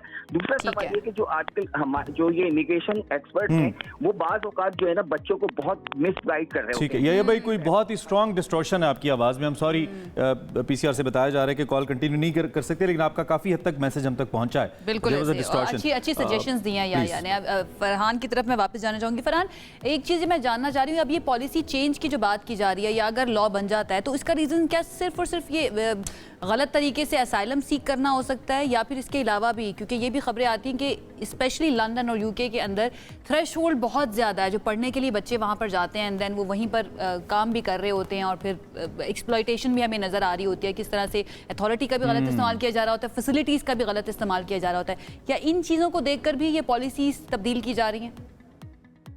देखिए, सिस्टम के अंदर 4-5% हमेशा हर सिस्टम के अंदर अब्यूज होती है, उसको आपको हमेशा कैटर करना पड़ता है, वो कभी खत्म नहीं हो सकती, और वो हर कम्युनिटी की तरफ से है। तो ऐसा नहीं है कि आप सिर्फ पाकिस्तानी की बात करें। बाकी ये कि हर गवर्नमेंट ने आके जितने भी इलेक्शंस हैं उसके अंदर सबसे इम्पोर्टेंट जो सेंटिमेंट है वो इमिग्रेशन का सेंटिमेंट है, चूंकि जो गवर्नमेंट्स हैं वो इंफ्रास्ट्रक्चर के ऊपर स्पेंडिंग नहीं करती और इमिग्रेशन को जो है वो इमिग्रेंट्स को स्केपगोट बना के कहते हैं, क्योंकि इमिग्रेंट्स बहुत ज्यादा हो गए हैं, इस वजह से हम आपको हेल्थ केयर नहीं दे पा रहे, क्यू बहुत लंबी हो गई है, इस वजह से आपको ट्रेन पे जगह नहीं मिलती, और फिर इमिग्रेंट्स के ऊपर सारा इल्जाम दिया जाता है। तो जो यहाँ के इंडिजिनस लोग हैं वो फिर इमिग्रेंट्स के खिलाफ एक नेगेटिव सेंटीमेंट क्रिएट हो जाता है। तो रेसिज्म के लिए फ्यूल एक तरह से दे रही होती है गवर्नमेंट। और दूसरी जानिब जैसे यूएस में भी ये बात हुई थी और अभी बरतानिया में भी सबसे बड़ी तादाद यहीं पे है, तो ये लोग बेसिकली उस इकोनॉमी को बहुत सपोर्ट भी तो कर रहे हैं। अगर ये नहीं होंगे तो हाउ विल इट वर्क? ये बड़ा इंपॉर्टेंट क्वेश्चन है और बड़ा अहम मामला है। फरहान भाई, बहुत अच्छे से आपने एक्सप्लेन किया, आपका बहुत शुक्रिया, आपने वक्त दिया और हमारे साथ मौजूद रहे। आई होप हम इसको एड्रेस कर पाए। एक इंपॉर्टेंट इशू था, हम डिस्कस कर रहे थे कि इसके ऊपर बात होनी चाहिए। Let's see when the law कैसे इंपैक्ट करता है, लेकिन हो क्या सकता है इस हवाले से हमने कुछ प्रिकॉशंस ऑलरेडी या प्रेडिक्शंस ऑलरेडी हमने डिस्कस कर ली हैं। लेकिन इंतजार करना पड़ेगा। अगर ये लॉ बन जाता है तो दुआ कीजिए जो तमाम लोग जाना चाहते हैं कि ये लॉ बने ही ना, उससे पहले प्राइम मिनिस्टर हाँ, पूरे हो जाए लोग। एक ब्रेक की तरफ जाते हैं जी, साथ रहिए। वेलकम बैक टू सबसे आगे। करप्शन की दास्तानें, कहानियां तो आपने बहुत सुनी होंगी। 41,000 करोड़ की करप्शन के बारे में सुना है आपने? 41,000 ये होते कितने होते जब हैं? मैंने 1000 करोड़ का है तो आपको समझ आ जा रही है कि मुल्क कौन सा है जिसके बारे में इंडिया के बारे में इंडिया के बारे में बात हो रही है और इट्स अ ह्यूज नंबर। इतनी बड़ी करप्शन भी उधर ही हो सकती है। बिलीव मी पाकिस्तानियों, मैंने अकाउंट्स पढ़ा लेकिन 41,000 करोड़ टाइप की गिनती में मैं भी कंफ्यूज हो जाता हूँ। पाकिस्तान के खिलाफ जो भारतीय जारहियत है इंडियन वजीर आजम नरेंद्र मोदी के गले पड़ गई है। अब वो तो छोड़ते हैं, ये उन्हें नहीं छोड़ती। जो तैयारे रफेल्स खरीदे गए, ड्रोन, अस्करी तनसीबात, आपको मालूम है कि इसकी तबाही तो हुई और शदीद नुकसान हुआ, लेकिन दुनिया भर में सख्त शर्मिंदगी के बाद अब बात अंदर आ गई है, घर के अंदर। भारत की जो अपोजिशन जमात कांग्रेस है, इसके रहनुमाओं ने मोदी सरकार को चाहे रफेल तैयारों की खरीदारी हो या दीगर डील्स हो, उसमें मुबैना करप्शन पर आड़े हाथों लिया है। और इस वक्त जो मामला है वो छोटा मोटा नहीं है, वो 41,000 करोड़ का है। जी, वो जो कह रहे थे ना रफेल तैयारे भूल गए थे मोदी के बाद, जब निकलेगी ना तो दूर तलक जाएगी और अब दूर तलक जा रही है। भारतीय हुकूमत ने जब से फ्रांस से रफेल तैयारों की खरीदारी का मुआहदा किया है, उस पर मुआहदे में बड़े करप्शन के इल्जाम भी सामने आ रहे हैं। और 2018 में ये इतना बढ़ चुका था इमरान कि उनसे रेजिग्नेशन का मुतालबा हो रहा था मोदी से कि आपने करप्शन की है। लेकिन अब एक मरतबा फिर से ये चीज़ सामने आ रही है और इसके ऊपर बात की जा रही है। स्पेशली कांग्रेस जो इस वक्त ऑपोजिशन में है भारत के अंदर, वो ये कह रहे हैं कि भाई इन्होंने बहुत बड़ी करप्शन की। और कितनी बड़ी की है ये कह रहे हैं रणदीप सिंह सरजीवा जी, कांग्रेस रहनुमा है। कांग्रेस ने 41,000 करोड़ की करप्शन की गई है। बिल्कुल। और अब खुदा अब अपने दाम में सयाद आ गया, सिफारती नाकामी, जंगी नाकामी और अब जो एक पॉलिटिकल कैपिटलाइजेशन थी कि इसको हम सियासी सरमाया बनाएंगे, वो भी गले पड़ रहा है। हमारे साथ बहुत आम शख्सियत air vice marshal retired Ejaz Mahmood साहब मौजूद हैं, एविएशन एक्सपर्ट हैं, और उसके साथ साथ ओबियसली ये जो रफेल्स एंड टेक्नोलॉजिकल डेवलपमेंट है इसको लेकर या इसके बजट्स को लेकर भी इनकी अच्छी मालूमात है। हमने कहा जरा वीएम साहब की मालूमात से फ़ायदा उठाते हैं और उनसे बात करते हैं। Thank you very much and good morning. I hope आप ठीक ठाक हैं। हमने टेक्निकली तो डिस्कशंस करते रहे हम जब तक हम वॉर के अंदर रहे कि कहाँ भारतीय फ़िज़ाइया नाकाम हुई उस इक्विपमेंट को इस्तेमाल करने में जिस पे millions and billions of US dollars लगाए गए। अब करप्शन का भी मामला है, आपका इस पर क्या टेक है? ये बहुत बड़ा इल्ज़ाम है और सामने आ रहा है मिलिट्री चीज़ों को एक्वायर करने के लिए, तो आप इसका कैसे देखते हैं आप इसको? जी बहुत शुक्रिया। देखिए कि जो मिलिट्री हार्डवेयर की सेल्स हैं ये इंटरनेशनली इसमें हमेशा कंट्रोवर्सीज रही हैं, क्योंकि जब कोई मुल्क अपने किसी पर्टिकुलर फौज के लिए, एयरफोर्स हो, नेवी हो, आर्मी हो, जब वो कोई इक्विपमेंट लेना चाहते हैं तो उस इक्विपमेंट के लिए जो एंड यूजर होता है वो अपनी जनरल स्टाफ रिक्वायरमेंट्स या एयर स्टाफ रिक्वायरमेंट्स बनाते हैं, जिसमें वो असल में वो बताते हैं कि हमें क्या थ्रेट्स हैं और उसके लिए हमें किस तरह की कैपेबिलिटी वाला प्लेटफॉर्म चाहिए। ठीक हो गया। यानी जहाज़ों की सूरत में आईएएफ ने अपनी एक रिक्वायरमेंट बनाई थी आज से कई साल पहले कि उनके जो फ्लीट है वो मेनली सोवियत मैन्युफैक्चर्ड है, ऑब्सोलीट हो रहा है। आपने सुना होगा कि वो मिग 21 का उनका मेन स्टे था और मिग 21 को फ्लाइंग कॉफन्स वो कहते थे, इतनी ज्यादा वहां पे इसके क्रैशेस हुए। तो वो चाह रहे थे कि हम इस सदी में यानी ये जो इस सदी के पहले 20 साल उनका टारगेट था कि उसमें हम दो तरह के मॉडर्नाइजेशन करें। एक तो उनका अपना जो लाइट कॉम्बैट एयरक्राफ्ट तेजा का जो प्लान था जो 36 सालों से लिंगर ऑन कर रहा था, वो उसको एक्सपीडाइट करना चाहते थे। और दूसरे अपनी मेन फाइटिंग फोर्स के लिए वो कोई 4 to 4.5 जन जहाज लेना चाहते थे। तो उस कैटेगरी में और भी ऑप्शंस थी।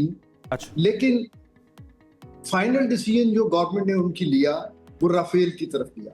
तो जब ये उस वक्त भी ये डिसीजन हो रहा था तो उस वक्त भी ये न्यूज़ थी या रूमर्स कह लें कि ये डिसीजन जो है ये ऑपरेशनल कंपल्शन से ज़्यादा ये गवर्नमेंट की परसुएंस और उनके पॉलिटिकल या कोई अपने पर्सनल जो उसमें Exactly. एंगल्स हैं जिस वजह से लिया। और 2015 से एजाज साहब ये मामला चल रहा था और इसके अंदर स्टेक होल्डर उन्होंने जो रिलायंस कंपनी है, अनिल अंबानी जो बेसिकली कहा जाता है मोदी गवर्नमेंट के फाइनेंसर है, बहुत बड़े उनकी गवर्नमेंट, मुकेश अंबानी के भाई हैं, इस चीज़ के ऊपर यकीन इसलिए भी किया जाता है कि इसकी गवाही जो फॉर्मर फ्रेंच प्रेसिडेंट हैं फ्रैंकोई होलांदे, उन्होंने भी दी कि जिस वक्त ये डील हो रही थी उस वक्त भारत की जानिब से कहा गया कि भाई आप रिलायंस को नहीं निकाल सकते हैं और उसके थ्रू ही ये डील होगी। तो बहुत सारी चीज़ें तो क्लियर भी हैं, सामने भी आ गई, और अब तो मुझे ऐसा महसूस होना शुरू हो गया कि जानबूझ के इस चीज़ को इशू बनाया गया है कि किसी तरीके से राफेल की खरीदारी को जस्टिफाई किया जा सके। एक और बड़ा इसका इंडिकेटर है जो मोदी साहब के खिलाफ जाता है। आप ये देखिए कि पॉलिटिकल गवर्नमेंट जो है ना, वो उसका काम होता है फोर्स डेवलपमेंट के लिए फंड्स मुहैया करना, उसको परचेज करना, एक्वायर करना। वो जो कंसिडरेशंस हैं वो पाकिस्तान के केस में let's say joint staff headquarter उसको गवर्न करता है, और भारत के केस में जो उनका चीफ ऑफ डिफेंस स्टाफ होता है ये उसके मैंडेट में आता है। तो पॉलिटिकल गवर्नमेंट के पास ना तो उस तरह की कोई प्रोफेशनल इनपुट होती है और ना ही वो उन बारीकियों में पढ़ते हैं कि हमें ये जो है ना एक हार्डवेयर चाहिए या ये साहब इस सूरत में एक नॉन गवर्नमेंट एंटिटी या फिर एक नॉन मिलिट्री एंटिटी को वेंडर के तौर पर सामने लेकर आना, लाइक रिलायंस ग्रुप को, इसको आप कैसे देख रहे हैं? ये कितना बड़ा सवालिया निशान है? आप देखिए ना, आप देखिए जब अभिनंदन का एपिसोड हुआ तो उस वक्त प्राइम मिनिस्टर मोदी ने उस वक्त ये स्टेटमेंट दी ना कि अगर हमें राफेल लेके दिए हमने लिए होते तो ऐसे ना होता। यानी एक तरह से उन्होंने राफेल की ब्रांडिंग की अपने कांग्रेस के सामने या अपने डिसीजन मेकर्स के सामने, पूरा माहौल बनाया गया उसकी खरीदारी के लिए, उसको जस्टिफाई करने और आपको आपके नाजरीन के लिए मैं ये बताऊं कि ये ऐसा पहले नहीं हुआ। राजीव गांधी साहब जो उनके प्राइम मिनिस्टर थे, उनके जमाने में भी बफर्स गन्स का भी एक बहुत बड़ा स्कैंडल हुआ जिसमें वो उनको उस वक्त उनको भी बड़ा पॉलिटिकल जो है उनका कैपिटल भी बड़ा डेंट हुआ था। और अब जो है देखिए, अगर जंग ना होती तो शायद ये चीज इस तरह सरफेस ना होती। ठीक है, अब जब जंग हो गई और जंग में वो उसका जो बबल था उसमें से पाकिस्तान की फिजाइया ने वो पहले एनकाउंटर में वो हवा निकाल दी उसमें से। तो अब ये जो इंटरनल जो है ना रिकंसिलिएशन का जो प्रोसेस है उसमें ये सारे एंगल डिस्कस होंगे, बिल्कुल ठीक है, और होना शुरू हो गए। अच्छा, मिलिट्री के ऊपर या फोर्स के ऊपर जिससे रिलेटेड ऐसी खबरें आती हैं उसके ऊपर या उसके मोरल के ऊपर क्या असर होता है? इतनी डीमोरलाइज्ड ऑलरेडी इंडियन एयरफोर्स है, क्योंकि उनके आवाम को भले नहीं पता होगा उनके मीडिया के जरिए, लेकिन राफेल बनाने वालों को और इंडियन एयरफोर्स को तो बखूबी पता है ना कि 5 जहाज गिर गए और छठा भी। तो जो मोरल है, ये क्या असर होता है ऐसी खबरों का फोर्सेस के ऊपर? आपने सर्व किया बीइंग एन ऑफिसर। देखिए, खास तौर पे एयरफोर्स जो है ना, ये शुरू से ही एक टेक्नोलॉजी इंटेंसिव फाइट होता है। यानी जो दुनिया की कटिंग एज टेक्नोलॉजी होती है वो इसमें उसकी एप्लीकेशन होती है। तो हर अच्छी एयरफोर्स में जो उसके ऑपरेटर्स होते हैं, उनकी ये ख्वाहिश होती है कि उनकी हुकूमत, उनकी ऑर्गेनाइजेशन उनको बेहतरीन फाइटिंग मशीन लेके दे, ताकि वो मैन मशीन इंटरफेस के साथ वो कैपेबिलिटी एक्वायर करें कि जब भी वो हवा में जाएं, वो अपने उस रीजन में वो सबसे ज्यादा प्राइड के साथ वो हवाओं में उड़े। इवन आप देखिए कि विद इन फोर्स जो पुराने किस्म के जहाज होंगे या विंटेज जहाज होंगे, उनके स्क्वाड्रन्स का वर्सेस जो लेटेस्ट टेक्नोलॉजी वाले स्क्वाड्रन्स है, उनके बड़े कंपटीशन होते हैं। बड़ा उनका एक प्राइड होता है, बड़ी रेजिमेंटेशन होती है फौज में। अच्छा, कि एक स्क्वाड्रन है, उसके पास लेटेस्ट अगर जहाज हैं तो उस स्क्वाड्रन के जो ऑपरेटर्स हैं, पायलट्स हैं, इंजीनियर्स हैं, वो अपने आप को सुपीरियर समझते हैं। तो वन क्विक क्वेश्चन इवन साहब, टाइम हमारा तकरीबन खत्म हो गया। अब ये जो 4.5 जनरेशन के साथ इंडिया के साथ एपिसोड हो गया है, इसके बाद Pakistan is looking forward to acquire 5th generation aircraft. Pakistan, खबरें भी आ रही हैं, कुछ बातचीत हो रही है। तो क्या India would like to have 5th generation planes या पहले 5th जनरेशन पायलट लाने पड़ेंगे? जरा इस पे क्विक। देखिए जी, they would like to have anything on earth to build up their arsenal, क्योंकि उनकी जो ambitions हैं वो सिर्फ पाकिस्तान तक महदूद नहीं है, उनकी ambitions इस रीजन की सुपर पावर बनना है। ऐसा ही है। फॉर एग्जाम्पल उन्होंने जो एयरक्राफ्ट कैरियर लिए हैं, पाकिस्तान से जंग होती है तो वो तो उसको ले जाके दूर कहीं जो है ना बे ऑफ बंगाल में छुपा लेते हैं, क्योंकि वो खुद एक टारगेट होता है। लेकिन जैसे कि ख्वाब तो चकनाचूर हो गया ना, पाकिस्तान ने चकनाचूर ऐसा किया, मुझे लगता है कि अब वो बैठ के ना पहले देखेंगे कि कहाँ कहाँ उनको चोट लगी और कहाँ कहाँ से वो जख्मी हुए हैं। बहुत शुक्रिया आपका air vice marshal retired Ejaz Mahmood साहब। और रही सही कसर आप जैसे एक्सपर्ट पे आके निकाल देते हैं फैक्ट्स बता के, ये भी एक है। Thank you very much as Ayesha said, बहुत शुक्रिया। आगे बढ़ते हैं, we have a very important story to share before the break. बहुत ज़रूरी है इंडस वाटर कमीशन और इंडस वाटर ट्रीटी के बारे में। आपको पता है कि इस वक्त जो उसके अंदर सालिस था वो वर्ल्ड बैंक था, और सदर वर्ल्ड बैंक अजय बंगा का एक बहुत ही इंपॉर्टेंट पैगाम हम कह सकते हैं या बयान, एक स्टेटमेंट आई है, वो ये है, कहा गया है कि सिंध तास मुआहिदा मुअत्तल नहीं किया गया, मुआहिदे में मुअत्तली की कोई गुंजाइश ही मौजूद नहीं। This is very interesting. इस मुआहिदे की तब्दीली या खात्मा सिर्फ बामी रजामंदी से मुमकिन है। बंगा साहब की शॉर्ट आपको आवाज़ सुनाते हैं, उनका स्टेटमेंट था क्या, जरा सुनिए। That requires the two countries to want to agree. The World Bank's role is basically that of a facilitator if they disagree, not by us making a decision, but by us being the party that goes through a process to find a neutral expert or an arbitrator court to तो ये अजय बंगा साहब हैं और इनकी जो पगड़ी है ना वो देखकर मुझे बहुत ही खुशी हुई, और उन्होंने आके सही बात किया है। और नाम से मुझे ऐसा लग रहा था कि शायद कोई दूसरे इंडियन हो सकते हैं, वो आकर प्रोफेशनल लग, ऐसा अगर ऐसा होता तो वो बहुत ही ज्यादा बाइस हमें नजर आता, लेकिन वो बहुत ही प्रोफेशनल और ऑब्जेक्टिव हमें नजर आया। इंडिया में अब भी बहुत बड़ी तादाद है लोगों की जो फैक्ट्स को समझ के बात करिए, बस जो डोमिनेंस है वो हिंदुत्व की है। हमारा जो फॉरेन ऑफिस है उसने भी इस हवाले से अपनी स्टेटमेंट दी है। इंडस वाटर ट्रीटी के हवाले से उन्होंने कहा ये मुअत्तल करने की गुंजाइश इंडिया के पास नहीं है। खत पाकिस्तान ने बाहर लिखा है और मुआहिदा मुकम्मल तौर पर इस वक्त भी नाफिजुल अमल है। और हमारे जो स्पोक्स पर्सन है उनकी भी स्टेटमेंट हमारे पास है, हम आपको बता देते हैं उन्होंने क्या कहा। इस वक्त पाकिस्तान के फॉरेन ऑफिस ने ये भी कहा है कि ये जो खिलाफ वर्जी है ये नाकाबिल कबूल है, इसमें किसी किस्म की कोई भी बात कबूल नहीं की जाएगी और अपने हुकूक के तहफ़्फ़ुज़ के लिए हर फोरम पर आवाज़ उठाएंगे। कल प्राइम मिनिस्टर शहबाज शरीफ साहब ने भी कैटेगोरिकली कहा था पानी इज़ अ रेड लाइन, मतलब सिर्फ गीदड़ भपकियां थी, गीदड़ भपकियां थी। गीदड़ भपकी जवाब मिल। एक ब्रेक की तरफ जाते हैं, साथ रहिए। Keep watching. Welcome back once again. NADRA के बारे में कुछ बात करते हैं and it is going to be an informative session for you all. तमाम लोग जिनको नादरा से काम पड़ता है, सबको ही पड़ता है वैसे, लेकिन इसके अंदर तब्दीलियां क्या क्या आई हैं और किस तरह से आसानियां पैदा की जा रही हैं आपके लिए, उसके बारे में आपको बता देते हैं। नादरा ने पैदाइश, वफात और अज़दवाजी हैसियत में तब्दीली के लिए ऑनलाइन इंदराज के लिए मोबाइल ऐप जो है ना वो आप तैयार कर दिया। आई थिंक हम पहले भी इसके ऊपर एक सेशन कर चुके हैं, लेकिन इस ऐप के अंदर मजीद तब्दीलियाँ की गई हैं सो दैट आप आसानी के साथ अपने तमाम काम जो है ना आपकी आइडेंटिफिकेशन से मुतालिक उनको कर सकें। शहरी ज़िंदगी के अहम वाक़यात का इंदराज घर बैठे आप करवा सकते हैं, आपको सेंटर्स में जाने की कोई ज़रूरत नहीं है। और ये भी शिकायत आती है ना इमरान कि हम सेंटर्स में जाते हैं, रश बहुत ज़्यादा होता है। एक रीज़न ये भी है कि बहुत ज़्यादा लोगों को इन ऐप्स के बारे में पता नहीं है कि इन ऐप्स के थ्रू जब मुझे पता चला एंड मैंने खुद ये करवाया, मैं घर बैठे 3 दिन के अंदर मेरा आईडी कार्ड आ चुका। अच्छा, दैट्स अमेजिंग। तो ये तो अच्छी बात है अगर आपका पर्सनल एक्सपीरियंस है तो ये बिल्कुल ज़ाती बात है भाई, कोई हम तारुफ के लिए नहीं कह रहे। पहली बात। दूसरी बात ये कि ये बहुत ही अच्छी बात है। वेट फैक्टर को भी हम डिस्कस कर लेते हैं। उसके अलावा इस ऐप के हवाले से भी अब रिपोर्टेडली जो चीज़ें अगर कुछ इसमें प्रॉब्लम्स थी या लोगों को समझ नहीं आती थी, इसका लेआउट मुश्किल था या चलने में मुश्किल थी, उसके अंदर भी काफ़ी काम हुआ है।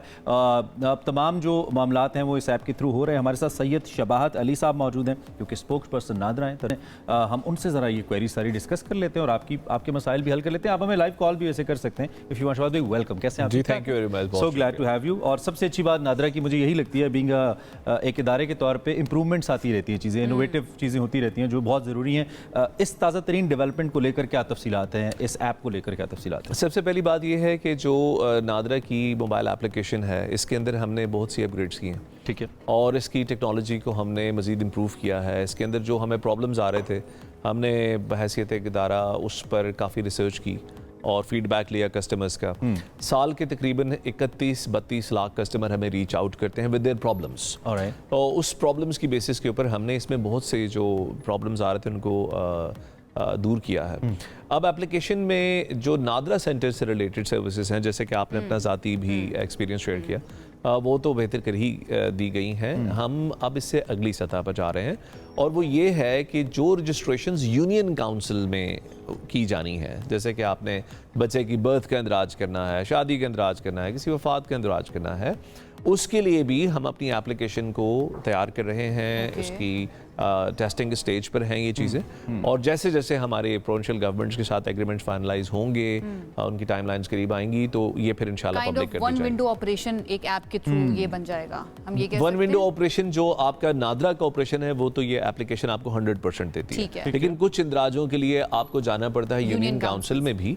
तो हम इस एप्लीकेशन को अपग्रेड करके वहां ले जा रहे हैं कि यूनियन काउंसिल की जगह भी आप एप्लीकेशन के अंदर ही घर बैठे, जैसे आपने अभी अपना एक्सपीरियंस शेयर किया, और नादरा सेंटर की सहूलियात ऑलरेडी। ठीक है, जबरदस्त। अच्छा, वो जो अभी आप ऑफ एयर भी हम डिस्कस कर रहे थे कि बहुत सारे लोग इससे पहले, इंक्लूडिंग मी, कुछ लोगों को मसला ये आता है कि ऐप बाज़-औक़ात काम नहीं करती, किसी लिंक पे अटक गई है, या कुछ सर्टन मालूमात समझ नहीं आ रही कि इसमें कौन से वाला इन्फॉर्मेशन देनी है। उसको लेकर क्या आपका टेक है? उसको कैसे? उसमें जो सबसे ज़्यादा प्रॉब्लम आ रहा था वो ये था कि जो बायोमेट्रिक्स कैप्चर करने में इश्यूज लोगों को ज़्यादा आ रहे थे और उनकी मैचिंग में इश्यूज आ रहे थे, वो टेक्नोलॉजी अब रिप्लेस कर दी गई है। अच्छा। और अब जो मौजूदा टेक्नोलॉजी है वो काफ़ी तेज़ है और एप्लीकेशन के अंदर से ये ग्लिचेस तकरीबन ख़त्म हो गई हैं। एक बहुत बड़ा इशू ये था कि बाज़ औक़ात लोग उनकी पेमेंट स्टक हो जाती थी, पेमेंट शुरू में चार्ज कर ली जाती थी। अब प्रोसेस के एंड में, जैसे नादरा सेंटर में आप जाते हैं, पूरी प्रोसेस से गुजरने के बाद आप पेमेंट करते हैं, तो एप्लीकेशन ने भी एग्जैक्टली वही अब सीक्वेंस रखा हुआ है। तो प्रॉब्लम्स तो काफ़ी हद तक कम हो गई। बल्कि मैं आपको ये बता दूं कि मुल्क से बाहर जो पाकिस्तानी है वो बाय एंड लार्ज ये ऐप ही यूज कर रहे हैं। अच्छा। उन सेंटरों के ऊपर जो हमने जारी बात, उनकी एक्सेस भी नहीं है, तो उनका एक्सेस भी नहीं है और उससे हमें खुद भी काफी मदद। स्कैंडल्स भी आए थे, उसके बारे में भी मैं बात करूंगी, जानना चाहूंगी, लेकिन हमारे साथ एक लाइव कॉलर है, पहले उनको हम शामिल कर लेते हैं। मोहम्मद इकबाल साहब हैं कराची से। जी इकबाल साहब, वेलकम करेंगे आपको शो में, बताइएगा आपका सवाल। जी, मुझे अपना एनआईसी पर मेरी उम्र गलत लिखी गई, मुझे वो ठीक करवानी थी। ठीक है। सीएनआईसी पे? जी, सीएनआईसी पे मेरी उम्र गलत लिखी गई, मुझे वो ठीक करवानी थी। तो अच्छा। आप उसके लिए सेंटर गए हैं या फिर आपने ऐप यूज की है? नहीं, मैं अभी सिर्फ डायरेक्ट इस पे ये नंबर। अच्छा, आप पूछना चाह रहे हैं कि कैसे होगी? चलें, वो आपको बता देते हैं। वैसे आप सेंटर भी जा सकते थे, लेकिन चलें, इनकी क्वेरी इसमें बुनियादी तौर पे ये है कि जो एज के अंदर थोड़ी सी तब्दीली है, यानी महीना गलत लिखा गया या तारीख गलत, 24 तारीख को पैदा हुए हैं, 22 लिखी गई, तो ये तो बहुत छोटी सी तब्दीली है। लेकिन बाज़ औक़ात लोग बहुत मेजर एज चेंज मांग रहे होते हैं, उसके लिए प्रोसेस ज़रा मुख्तलिफ है। दूसरी बात ये समझ लीजिएगा कि अब जो नादरा का जितनी भी चीज़ों के लिए आपने नादरा आना है, उसमें यूनियन काउंसिल का रिकॉर्ड पहले स्ट्रेटन अप होना ज़रूरी है। अच्छा। So, जो इनके यूनियन काउंसिल का बर्थ सर्टिफिकेट है, ये अपनी एविडेंस वहां जाके प्रेजेंट करेंगे, यूनियन काउंसिल का रिकॉर्ड पहले स्ट्रेटन अप होगा, वो ये लेकर नादरा आएंगे, तो इनका। तो एट एनी पॉइंट ये पॉसिबल है कि यूनियन काउंसिल का जो रोल है, मिनिमाइज तो आप करने की कोशिश कर रहे हैं, लेकिन वो ख़त्म हो जाए और जो शख्स जहाँ पे भी है पाकिस्तान के जिस कोने में, एक सेंट्रलाइज सिस्टम है चूँकि हमारा, क्योंकि बहुत सारी चीज़ों के लिए जब अचानक से आपको सरप्राइज़ मिलता है ना कि यूनियन काउंसिल जाएँ, और शख्स सोचता है कि यार 4 घंटे गांव की ड्राइव कैसे करूंगा, ऐसा हो सकता है कि एट सम पॉइंट ये रोल खत्म हो जाए और सब कुछ कॉन्स्टिट्यूशनली ऐसा नहीं हो सकता। ये जो 18th अमेंडमेंट में डेवोल्यूशन हुई है, उसके बाद ये कॉन्स्टिट्यूशनल सब्जेक्ट है। अच्छा। नादरा उस सिलसिले में ये जरूर कर रहा है, जैसे मैंने आपसे कहा कि यूनियन काउंसिल की सर्विसेज भी हम अपनी मोबाइल एप्लीकेशन के अंदर लाकर, जब हम इसको लार्जली नेशन वाइड इसको लॉन्च करेंगे, तो आपको वो सारे काम जो आपकी यूनियन काउंसिल से रिलेटेड है, आपकी मोबाइल एप्लीकेशन के ऊपर ही होगा। अभी एप्लीकेबल है? अभी इस वक्त बिल्कुल हमारी टेस्टिंग वगैरह कंप्लीट हो चुकी है, लेकिन हमें फॉर्मली ये मामूली तब्दीली का जिसका जिक्र किया इकबाल साहब ने, वो ऐप के थ्रू हो सकती है? अगर ये अभी इस वक्त नहीं हो सकती, अभी तो ये यूनियन काउंसिल जाएंगे, अपना डॉक्यूमेंट दुरुस्त करवाएंगे और सेंटर वापस आ जाएंगे, और वापस आकर वो फिर उनकी जो एज में चेंज है वो हो जाएगा। ठीक है। अच्छा, एक स्कैंडल आया था, वो ये कि एक शख्स को मुर्दा डिक्लेयर कर दिया गया था, वो क्या हुआ था? उसके बारे में बता दें, बड़ी तनकीद भी हो रही थी नादरा के ऊपर। और स्टैट्स क्या हैं इस सिलसिले में? कितने लोगों को डिक्लेयर कर दिया जाता है, या फिर बाद में पता चलता है कि ये कंफ्यूजन क्यों होती है? अच्छा, ये समझ लीजिएगा कि जैसे किसी भी शख्स की जब वफात होती है, तो सबसे पहले यूनियन काउंसिल से जाकर एक सर्टिफिकेट बनाया जाता है, उसको डेथ सर्टिफिकेट कहते हैं। 70 लाख अफराद ऐसे हैं जिनका यूनियन काउंसिल से डेथ सर्टिफिकेट इशू हो चुका है। 70 लाख ह्यूज नंबर। और उनके शनाख्ती कार्ड कैंसिल नहीं कराए गए, तो हमने ऐसे तमाम वरसा के नंबरों पर ऐसे मैसेज भिजवा दिए। अच्छा। और ऐसे मैसेज भिजवा दिए कि या तो इसकी तस्दीक करने के लिए उनका शनाख्ती कार्ड कैंसिल करवाइए आकर, या फिर रिकॉर्ड की तस्दीक कर लीजिए कि मुर्दा नहीं है, जिंदा है। ठीक है। ये भी बता दिया है कि अगर आपने ऐसा नहीं किया तो आपको अपनी फैमिली की रजिस्ट्रेशन के अंदर प्रॉब्लम्स का सामना करना पड़ सकता है। ठीक है। उसके अलावा मैं आपको ये भी बता दूं कि तकरीबन 1 करोड़ से कुछ ज़ायद अफराद ऐसे हैं जिनके शनाख्ती कार्ड एक्सपायर हो चुके हैं और वो वापस नहीं आए अपना शनाख्ती कार्ड रिन्यू करवाने के लिए। अच्छा। सो ये थोड़ी सी कॉम्प्लिकेशन है इस वक्त, जो आप पहले बात कर रहे थे कि यूनियन काउंसिल की रजिस्ट्रेशन और नादरा की रजिस्ट्रेशन में थोड़ा सा जो गैप है, और इसको ओवरकम करने के लिए हम बहुत सारी कोशिशें कर रहे हैं। बाहर लोगों में आ गई मीडिया के जरिए। ये जो लोग डेथ रजिस्ट्रेशन एक्चुअली नहीं करवाते, इसका नुकसान क्या हो सकता है उनको? डेथ रजिस्ट्रेशन या जो कैंसिल नहीं करवाते, डिसीज लोगों के। ये बहुत अच्छा है कि आपने पूछ लिया। सो बहुत से तो अमवात ऐसी हैं जो यूनियन काउंसिल में कम्युनिकेट नहीं हो रही, so there are unregistered deaths. उसके बाद फिर बहुत से ऐसे हैं जो वहाँ पर रजिस्टर करवा लेते हैं लेकिन नादरा में उसकी कैंसिलेशन नहीं करवाते। ऐसे मरने वाले शख्स की विरासत आप तकसीम नहीं कर पाएंगे। उसके लिए आपको नादरा की सक्सेशन लेनी पड़ेगी जो आपको नहीं मिलेगी जब तक आपने कैंसिलेशन नहीं कराएगी। ये भी जहन में रखिएगा कि उसके नाम से खुदा ना खास्ता किसी किस्म का फाइनेंशियल फ्रॉड भी हो सकता है, क्योंकि उसकी शनाख्ती दस्तावेज अभी एक्टिव है और उसकी CNIC के टाइम कम है। क्विकली जरा, ओवरसीज पाकिस्तानीज बहुत इंपॉर्टेंट कंपोनेंट है और आप लोगों से बहुत वास्ता पड़ता है उनका, और कॉम्प्लिकेशंस भी आती हैं क्योंकि उन्होंने बहरहाल ऐप के जरिए अपने सारे काम करने होते हैं। क्या सिग्निफिकेंट इंप्रूवमेंट्स आपने ओवरसीज पाकिस्तानीज को लेकर इस ऐप में किए और अब कैसे उनको हेल्प होगा थ्रू दिस ऐप? जो ओवरसीज़ पाकिस्तानीज़ का सबसे बड़ा प्रॉब्लम था एप्लीकेशन से रिलेटेड, वो बायोमेट्रिक की तस्दीक ना होना था। बायोमेट्रिक की टेक्नोलॉजी को ऑल टुगेदर हमने रिप्लेस कर दिया है। अब ये ऐप की जो टेक्नोलॉजी है वो काफ़ी बेहतर है। उसके अलावा जैसे मैंने आपसे कहा कि बहुत से उनकी जो कंप्लेंट्स थी वो पेमेंट मैथड के हवाले से थी। पेमेंट मैथड के अंदर काफ़ी चेंजेस किए जा चुके हैं। उसके अलावा जो उनकी शिकायत हमें ईमेल्स के जरिए आती हैं उनको हम कंटिन्यूसली एनालाइज करते रहते हैं और अपनी सॉफ्टवेयर के अंदर हम अकॉर्डिंगली तब्दीलियाँ करते रहते हैं। सो इस वक्त सूरत हाल ये है कि वो उस नंबर में जो कंप्लेन का नंबर है काफ़ी कमी आई है। बल्कि मैं आपको ये भी बता दूँ आपके चैनल की तवज्जुह से कि जो नादरा की अपनी मैनेजमेंट है, हम लोग बजाते खुद नादरा के सेंटर्स इस्तेमाल नहीं करते। अच्छा। मैं अपनी फैमिली के लिए, मुझे पिछले दिनों अपनी फैमिली के लिए FRC की जरूरत थी तो एप्लीकेशन के जरिए ही लेकिन ये बात अभी भी बहुत ज़्यादा लोगों को नहीं पता है इस ऐप के बारे में। इसको मार्केट करने के लिए या अवेयरनेस पैदा करने के लिए क्या किया जा रहा है? इसकी मार्केटिंग के लिए और इसकी अवेयरनेस के लिए हम अपनी वेबसाइट पे, हम अपने यूट्यूब चैनल पे, हम अपने फेसबुक पे गाय बगाए अवेयरनेस करते रहते हैं। लेकिन जाहिर है वो जब आप मेन स्ट्रीम मीडिया के अंदर ये चीज़ें आना शुरू होती हैं, सक्सेस स्टोरीज आती हैं। हमारे साथ कॉलर हैं, उनसे भी जरा एक सवाल ले लेते हैं। जी सर, सवाल कीजिए, क्या पूछेंगे? जावेद इकबाल। वालेकुम सलाम। जी भाई। जावेद इकबाल बात कर रहा हूँ मैं रोड पक्का से। तो सैयद शफात अली साहब से बात करनी थी मैंने। जी आपकी आवाज़ सुन रहे हैं आपको। शाह जी, एक खातून है तो वो घर वालों से नाराज होकर वो कोर्ट में जाके मैरिज कर लेती हैं। अब वो शनाख्ती कार्ड बनवाने के लिए जाती हैं तो फिर वो कहते हैं कि जी अपने वालिद को या किसी भाई को लेकर आए, किसी रिलेटिव को। अब वो तो नहीं आते तो अब वो इस सूरत में क्या करेंगे? शनाख्ती कार्ड भी बनवाना है क्योंकि साथ किसी को लेके आना जरूरी होता है। अच्छा, ये इसको होलिस्टिकली समझ लीजिए। ठीक है, सवाल समझ सवाल का जवाब ले लेते हैं। इसका होलिस्टिकली समझ लीजिए कि जब कोई शख्स जिसने अपनी एग्जैक्ट 18 साल उम्र होने तक अपना शनाख्ती कार्ड नहीं बनाया या पहले से उसका CRC नहीं बना हुआ, एकदम से 19, 20, 22 साल की उम्र में आके कहे कि जी मैं फलां फैमिली के मेंबर हूँ, तो सिस्टम उसको एक दफ़ा चेक तो ज़रूर करेगा। और वो चेक ये है कि वो 2 चीज़ें उससे मांगेगा, एक तो यूनियन काउंसिल की रजिस्ट्रेशन, बर्थ रजिस्ट्रेशन सर्टिफिकेट, और दूसरा फैमिली मेंबर्स में से एक की बायोमेट्रिक तस्दीक ज़रूरी है। सो इन दैट केस अगर उनके पास यूनियन काउंसिल में अपना बर्थ का रिकॉर्ड मौजूद है तो वो रिकॉर्ड लेकर वो अपनी किसी, ये दोनों जरूरी है, दोनों में से एक जरूरी है। नहीं, यूनियन काउंसिल रिकॉर्ड मैंडेटरी है। और उसके बाद अल्टरनेट ऑप्शन कोई नहीं है, लाइक अगर उसकी फैमिली से नहीं आता है अगर नहीं, वो उसकी अल्टरनेट बिल्कुल हो सकता है। उसकी इमीडिएट फैमिली में से कोई और भी, यानी अगर वालिदैन नहीं तो बहन भाई भी तस्दीक कर सकते हैं। अगर बहन भाई नहीं कर सकते तो वो अपने इलाके का जो मकामी उसका MNA है, MPA है या कोई भी 17वें ग्रेड का गजेटेड ऑफिसर, उसकी तस्दीक यकीनन कर सकता है। That is not the problem. Problem is कि यूनियन काउंसिल में उसकी बर्थ रजिस्टर्ड है और उस फैमिली के अंदर वो एज ए मेंबर इंक्लूडेड है या नहीं। Thank you very much Shahbaz साहब, बहुत शुक्रिया, आप तशरीफ लाए, आपने वक्त दिया और इस आम मौजू पे बात की। एक ब्रेक लेनी है, ब्रेक के बाद फौरी तौर पे वापस आना है हमारे साथ। ब्रेक के बाद एक मरतबा फिर से आपको खुशामदीद कहेंगे। पाकिस्तान की इकोनॉमी को डिस्कस करते हैं, which is a part of our show now. हम रोज़ाना ही कोशिश करते हैं कोई ना कोई एंगल लेकर आएँ और उसको डिस्कस करें, और वैसे ही बहुत अच्छी अच्छी खबरें भी अब पाकिस्तान की इकोनॉमी के लिए आ रही हैं, स्पेशली पाकिस्तान और इंडिया की कॉन्फ्लिक्ट के बाद। अगर हम डिफेंस साइड को देखें राइट जी, पाकिस्तान को IMF की तरफ से 1 अरब 2 करोड़ 3 लाख डॉलर की नई किस्त मौसूल हो गई है। ये किस्त पाकिस्तान के जो जारी कर्जा प्रोग्राम है उसके तहत दी गई है, जिसका मकसद मुल्क की मईशत को सहारा देना और माली इस्तेहकाम कायम रखना है। It's very important. पाकिस्तान के लिए क्या सिग्निफिकेंस है इसकी? फरहान बुखारी साहब हमारे साथ मौजूद हैं एज यूजुअल, उनसे ज़रा राय लेते हैं और उसको कैसे देखते हैं ये भी बात करते हैं। Thank you sir, good morning, how are you?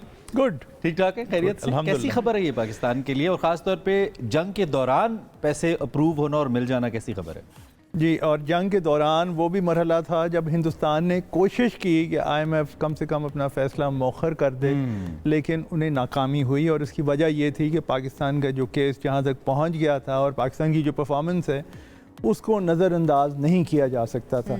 आप 2 साल पहले चले जाएं 1 मिनट के लिए, मवाजना करें उन हालात से जब आम तौर पे ये कहा जाता था, लिखा जाता था कि खुदा न खास्ता पाकिस्तान श्रीलंका के बाद डिफ़ॉल्ट ना हो जाए। आज वो कैफियत नहीं है, और यही सबसे ज़्यादा अहमियत है IMF प्रोग्राम की कि हम एक यानी कंफर्ट लेवल हमारा बेहतर हो गया।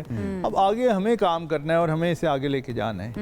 ठीक है। अच्छा फरहान साहब, मुझे हमेशा ये तकलीफ देती है बात, और समझ नहीं आती कि हम इसको अपनी अचीवमेंट कहते हैं कि हमें IMF से कर्जा फाइनली मिल गया है, बड़ी कोशिश की गई इसको रोकने की।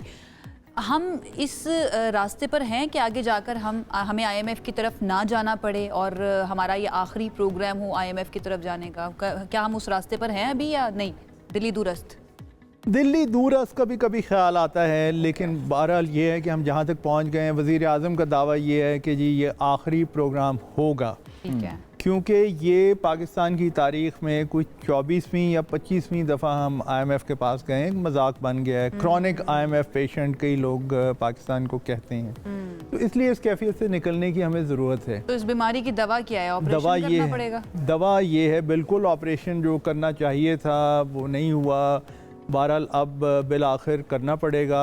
आपको ख़ास तौर पे मुख्तसर ये कि दो यानी शोबों में बहुत ज़्यादा काम करने की ज़रूरत है। एक टैक्स के मामले में जितनी भी आप इस्लाहात कर सकते हैं वो करें आप। ख़ास तौर पे ऐसे लोग जो कि टैक्स नहीं देते उन्हें बिल आखिर टैक्स के नेट में लाना चाहिए। और दूसरा ये कि अपना ट्रेड डेफिसिट, इस वक्त तो अल्हम्दुलिल्लाह करंट अकाउंट हमारा बेहतर है क्योंकि तारकीन वतन हमें पैसे भेज देते हैं, लेकिन असल जो बीमारी का हल है वो ये है कि हमारी एक्सपोर्ट्स बढ़ें और हमारी इंपोर्ट्स कम हों। मसलन पाकिस्तान एक ज़रूरी मुल्क है और उसके बावजूद हम दुनिया से गंदम इंपोर्ट करते हैं। ये कितनी शर्मिंदगी की बात है।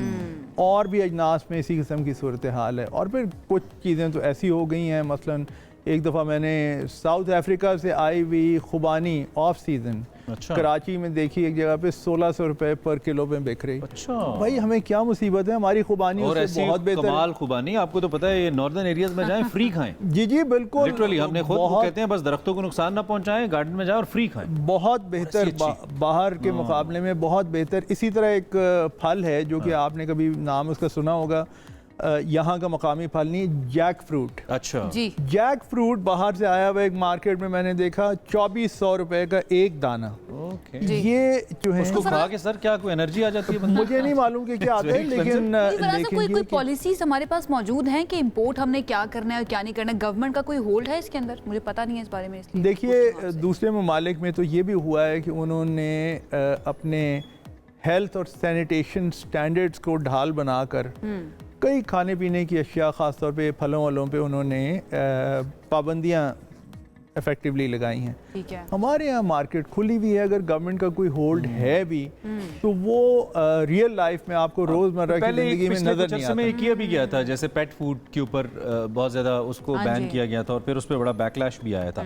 अच्छा, एक तो हम ये जो IMF को डिस्कस कर रहे थे, अब ये जैसे पाकिस्तान के लिए पानी रेड लाइन है, जैसे पाकिस्तान के लिए उसका डिफेंस रेड लाइन है, अब पाकिस्तान की इकोनॉमी भी पाकिस्तान के लिए रेड लाइन बन गई है। हमें कहा जाता रहा है कि हमने बहुत सारी प्रॉक्सीज लड़ी on behalf of other people, जिसकी बेस पे हमें ख़ास तौर पे हम जो 9/11 के बाद वॉर में गए, बहुत नुकसान हुआ, इंफ्रास्ट्रक्चर तबाह हुआ। और अगर वो 10, 12, 15 साल का हमें एक जिसे कहते हैं ना जंप ना लगता हमें, या डज ना पड़ता, तो हम शायद इकोनॉमिकली इंडिया से बहुत बेहतर रहे हैं। अब ये जो कुछ स्टेप्स इनिशियली लिए गए हैं मिनरल्स को लेकर, एग्रीकल्चर को लेकर, ये सिग्निफिकेंट है सर? और इसके ऊपर आपको लगता है कि अब हम इकोनॉमिकली भी एक वॉर इमरजेंसी नाफिज कर चुके हैं कि हमने नई मईशत को ठीक करना ही करना है? क्या टेक है आपका? मुझे लगता ये है कि अभी तक इनमें से कई ऐलानात जो हुए हैं वो लफाजी की हद तक तो हैं। अगर हमें बिल्कुल एब्सोल्यूट रेड लाइन करनी है तो फिर वो करनी है। अब देखिए ना, डिफेंस की मिसाल है कि हाल ही में हमने इंडिया के साथ जो मुकाबला किया और बहुत कामयाब हुए, और ये सिर्फ हम नहीं कह रहे, ये दुनिया कह रही है। ये बाहर से ये रिएक्शन रद्दअमल आया है कि पाकिस्तान की वाह हो गई, पाकिस्तान ने टेक्नोलॉजी का बड़ा इस्तेमाल किया। अच्छा, हम अपने फाइटर प्लेन्स JF-17 बनाते हैं और उसमें 58% जो काम है, कंपोनेंट्स हैं, वो पाकिस्तान में बनते हैं, जो कि एक कमाल की एक और कहानी है कि पाकिस्तान एटमी हथियारों से भी लेस है, फाइटर प्लेन्स भी बना रहे हैं, अब अल्हम्दुलिल्लाह सबमरीन्स तक कराची में मिसाइल्स खुद कर रहे हैं। कराची में सबमरीन्स की भी हंगोर क्लास की जो चाइना के साथ मिलकर बन रही है, उनमें 8 में से 4 आबदोज़ें पाकिस्तान में बनेंगी।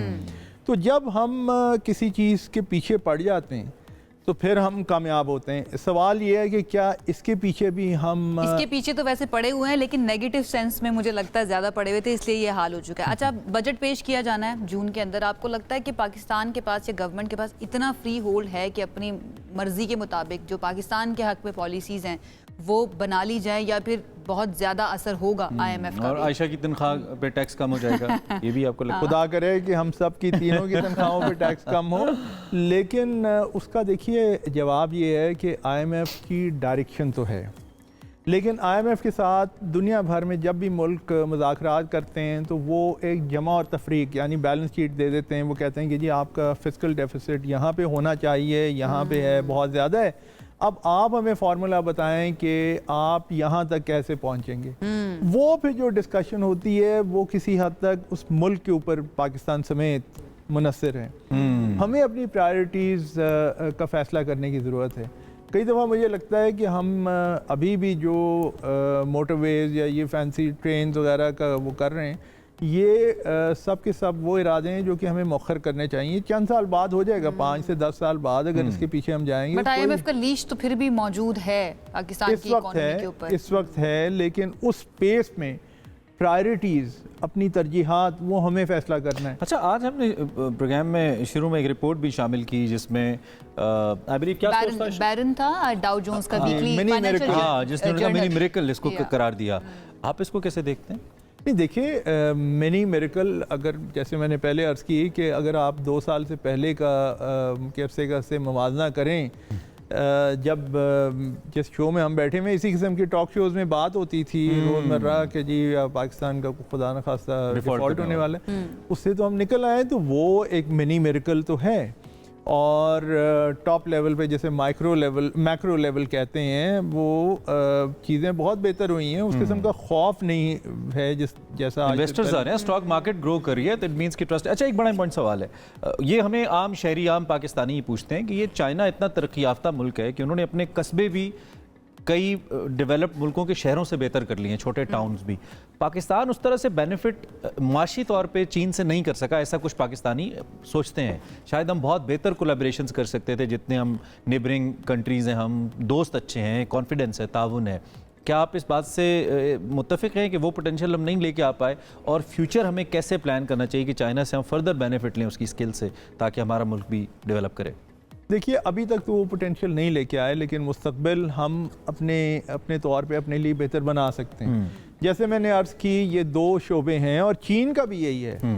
उन्होंने भी अपनी एक्सपोर्ट्स में रिकॉर्ड इजाफा किया। दुनिया की सबसे बेहतर इन्वेस्टर डेस्टिनेशन चाइना बन गई। लोग सारी दुनिया से आए, चाइना होता रहा, और वहाँ पे आके उन्होंने वहाँ को चाइना को बेस बना के और बरामदात की, उससे लोगों को नौकरियाँ भी मिली।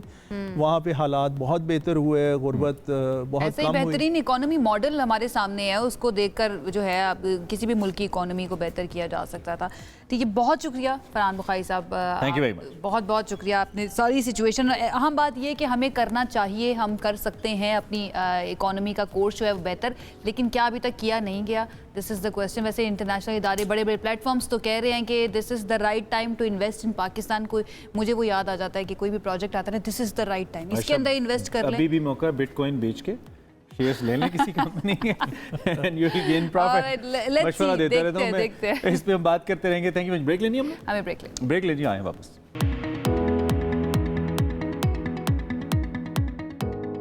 Welcome back. बहुत अहम मौजू है जिस पे बात करनी है, लेकिन वो मौजू मुताल्लिक मौसम से है, मौसमी सूरत हाल से है, इसलिए हमने कहा इस पे थोड़ी सी आपको पहले वेदर अपडेट दे देते हैं and then will go to that. मुल्क का जो बेशतर इलाका है, मैंने आपको शुरू में भी हमने बात की थी थोड़ा हीट वेव के हवाले से, वहाँ पे जो दर्जा हरारत है वो 40-41 के दरमियान रह रहा है। इस्लामाबाद, रावलपिंडी में इनफेक्ट 39 रिपोर्ट हुआ है, कराची में पारा 38 है, हैदराबाद में 42 है, Nawabshah one of the hottest places in Pakistan, वहाँ पे 44 डिग्री को टच कर रहा है। फिर दादू की मिसाल ले ली, दीगर बहुत शदीद गर्मी है और एक मुकम्मल हीट वेव है। इसी तरह सरगोधा के अंदर 42 रिपोर्ट हुआ है, सिब्बी में 46 रिपोर्ट हुआ है और अभी गर्मी आई नहीं है प्रॉपर सिब्बी और तरीके सरगोधा में से। से 4 डिग्रीज का फर्क है। Oh my God। तो इस हीट वेव का ताल्लुक हमारे मौसम से भी है भाई, हमारी स्किन से भी है। हमारे स्किन के ऊपर इसका क्या असर होता है, हमने कहा एक तो इसको डिस्कस किया और विद दैट इन जनरल आपकी स्किन को लेकर, खाने पीने को लेकर आपके क्या मसाइल हैं, उस सब पे ही हमने बात मौसमों की तरह रंग बदलना जो है ना वो शुरू हो चुके। आपकी पता ना आज गर्मी बहुत ज्यादा होती है तो उसकी आज मौसम की अदा देख के याद आया है किस कदर जल्द बदल जाते हैं इंसान। जाना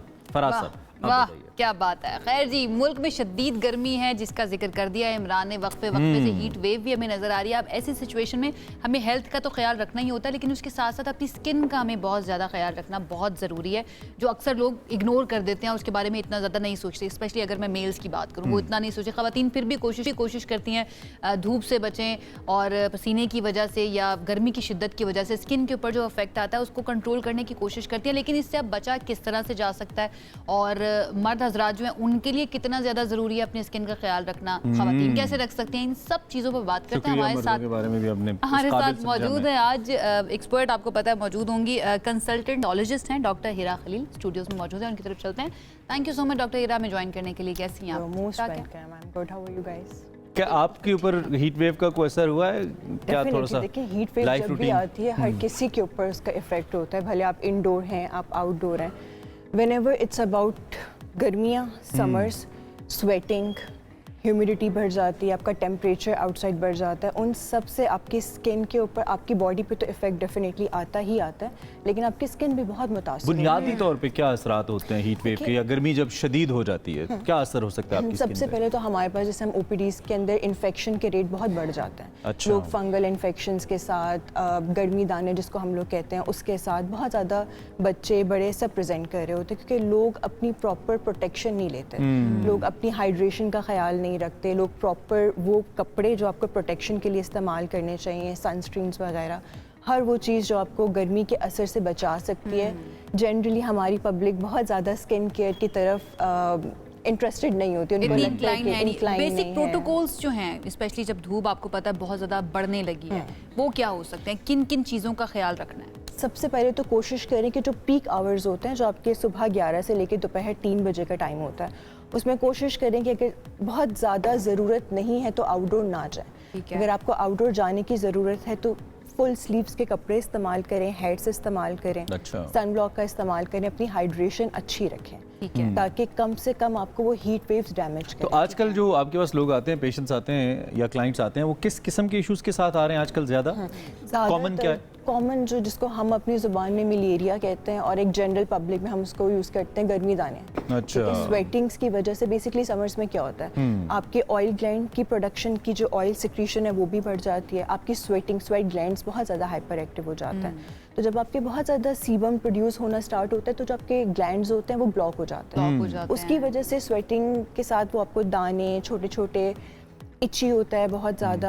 अच्छा, ये इट्स नॉट इम्पॉर्टेंट कि वो ऐसे बॉडी एरियाज के ऊपर हो जो एक्सपोज्ड हैं, ऐसा नहीं है। अच्छा, बच्चों में बहुत ज़्यादा मैंने देखा हो जाता है, ज़्यादा होता है, बड़ों में भी बहुत ज़्यादा होता है क्योंकि गर्मी है ना। लोग अब हमारा ऑब्वियसली दिस इज पाकिस्तान, इसमें ये तो पॉसिबल नहीं ना हर जगह पे एयर कंडीशन हो, लोग बाहर काम करते हैं, प्रॉपर एक्सपोज होते हैं, दरख्त भी कम लगाए हैं हमने, दरख्त कम लगाए हैं, और धूप की तपिश सर्दियों में डेफिनेटली सर्दियों के हिसाब से अगर आप देखें गर्मियों में उसकी तपिश ज़्यादा बढ़ जाती है, आपकी ह्यूमिडिटी लेवल बढ़ जाता है, UVA UVB जो रेडिएशंस आ रही होती हैं वो आपको डैमेज ज़्यादा कर रही होती हैं। तो उसमें डेफिनेटली प्रोटेक्टिव क्लोथ्स लाइक आप हेड्स यूज़ करें, ग्लव्स इस्तेमाल करें, फुल स्लीव्स के कपड़े पहने और कोशिश करें काले या बहुत ज़्यादा गहरे रंगों के कपड़ों से अवॉइड करें। अच्छा, पतले रंग का मेल्स कपड़ा। जो हैं वो ही ज़्यादा जा रहे होते हैं अगर हम कंपैरिजन करें, उन्होंने जॉब्स के लिए जाना होता है या उनकी जॉब्स इस तरह की होती हैं कि उनको धूप के अंदर निकलना पड़ता है, और गर्मियों में खासतौर पर वो कहते हैं कि हम हाफ स्लीव्स पहन के निकल जाए, शर्ट्स जो है इस तरह की पहनी भी होती हैं।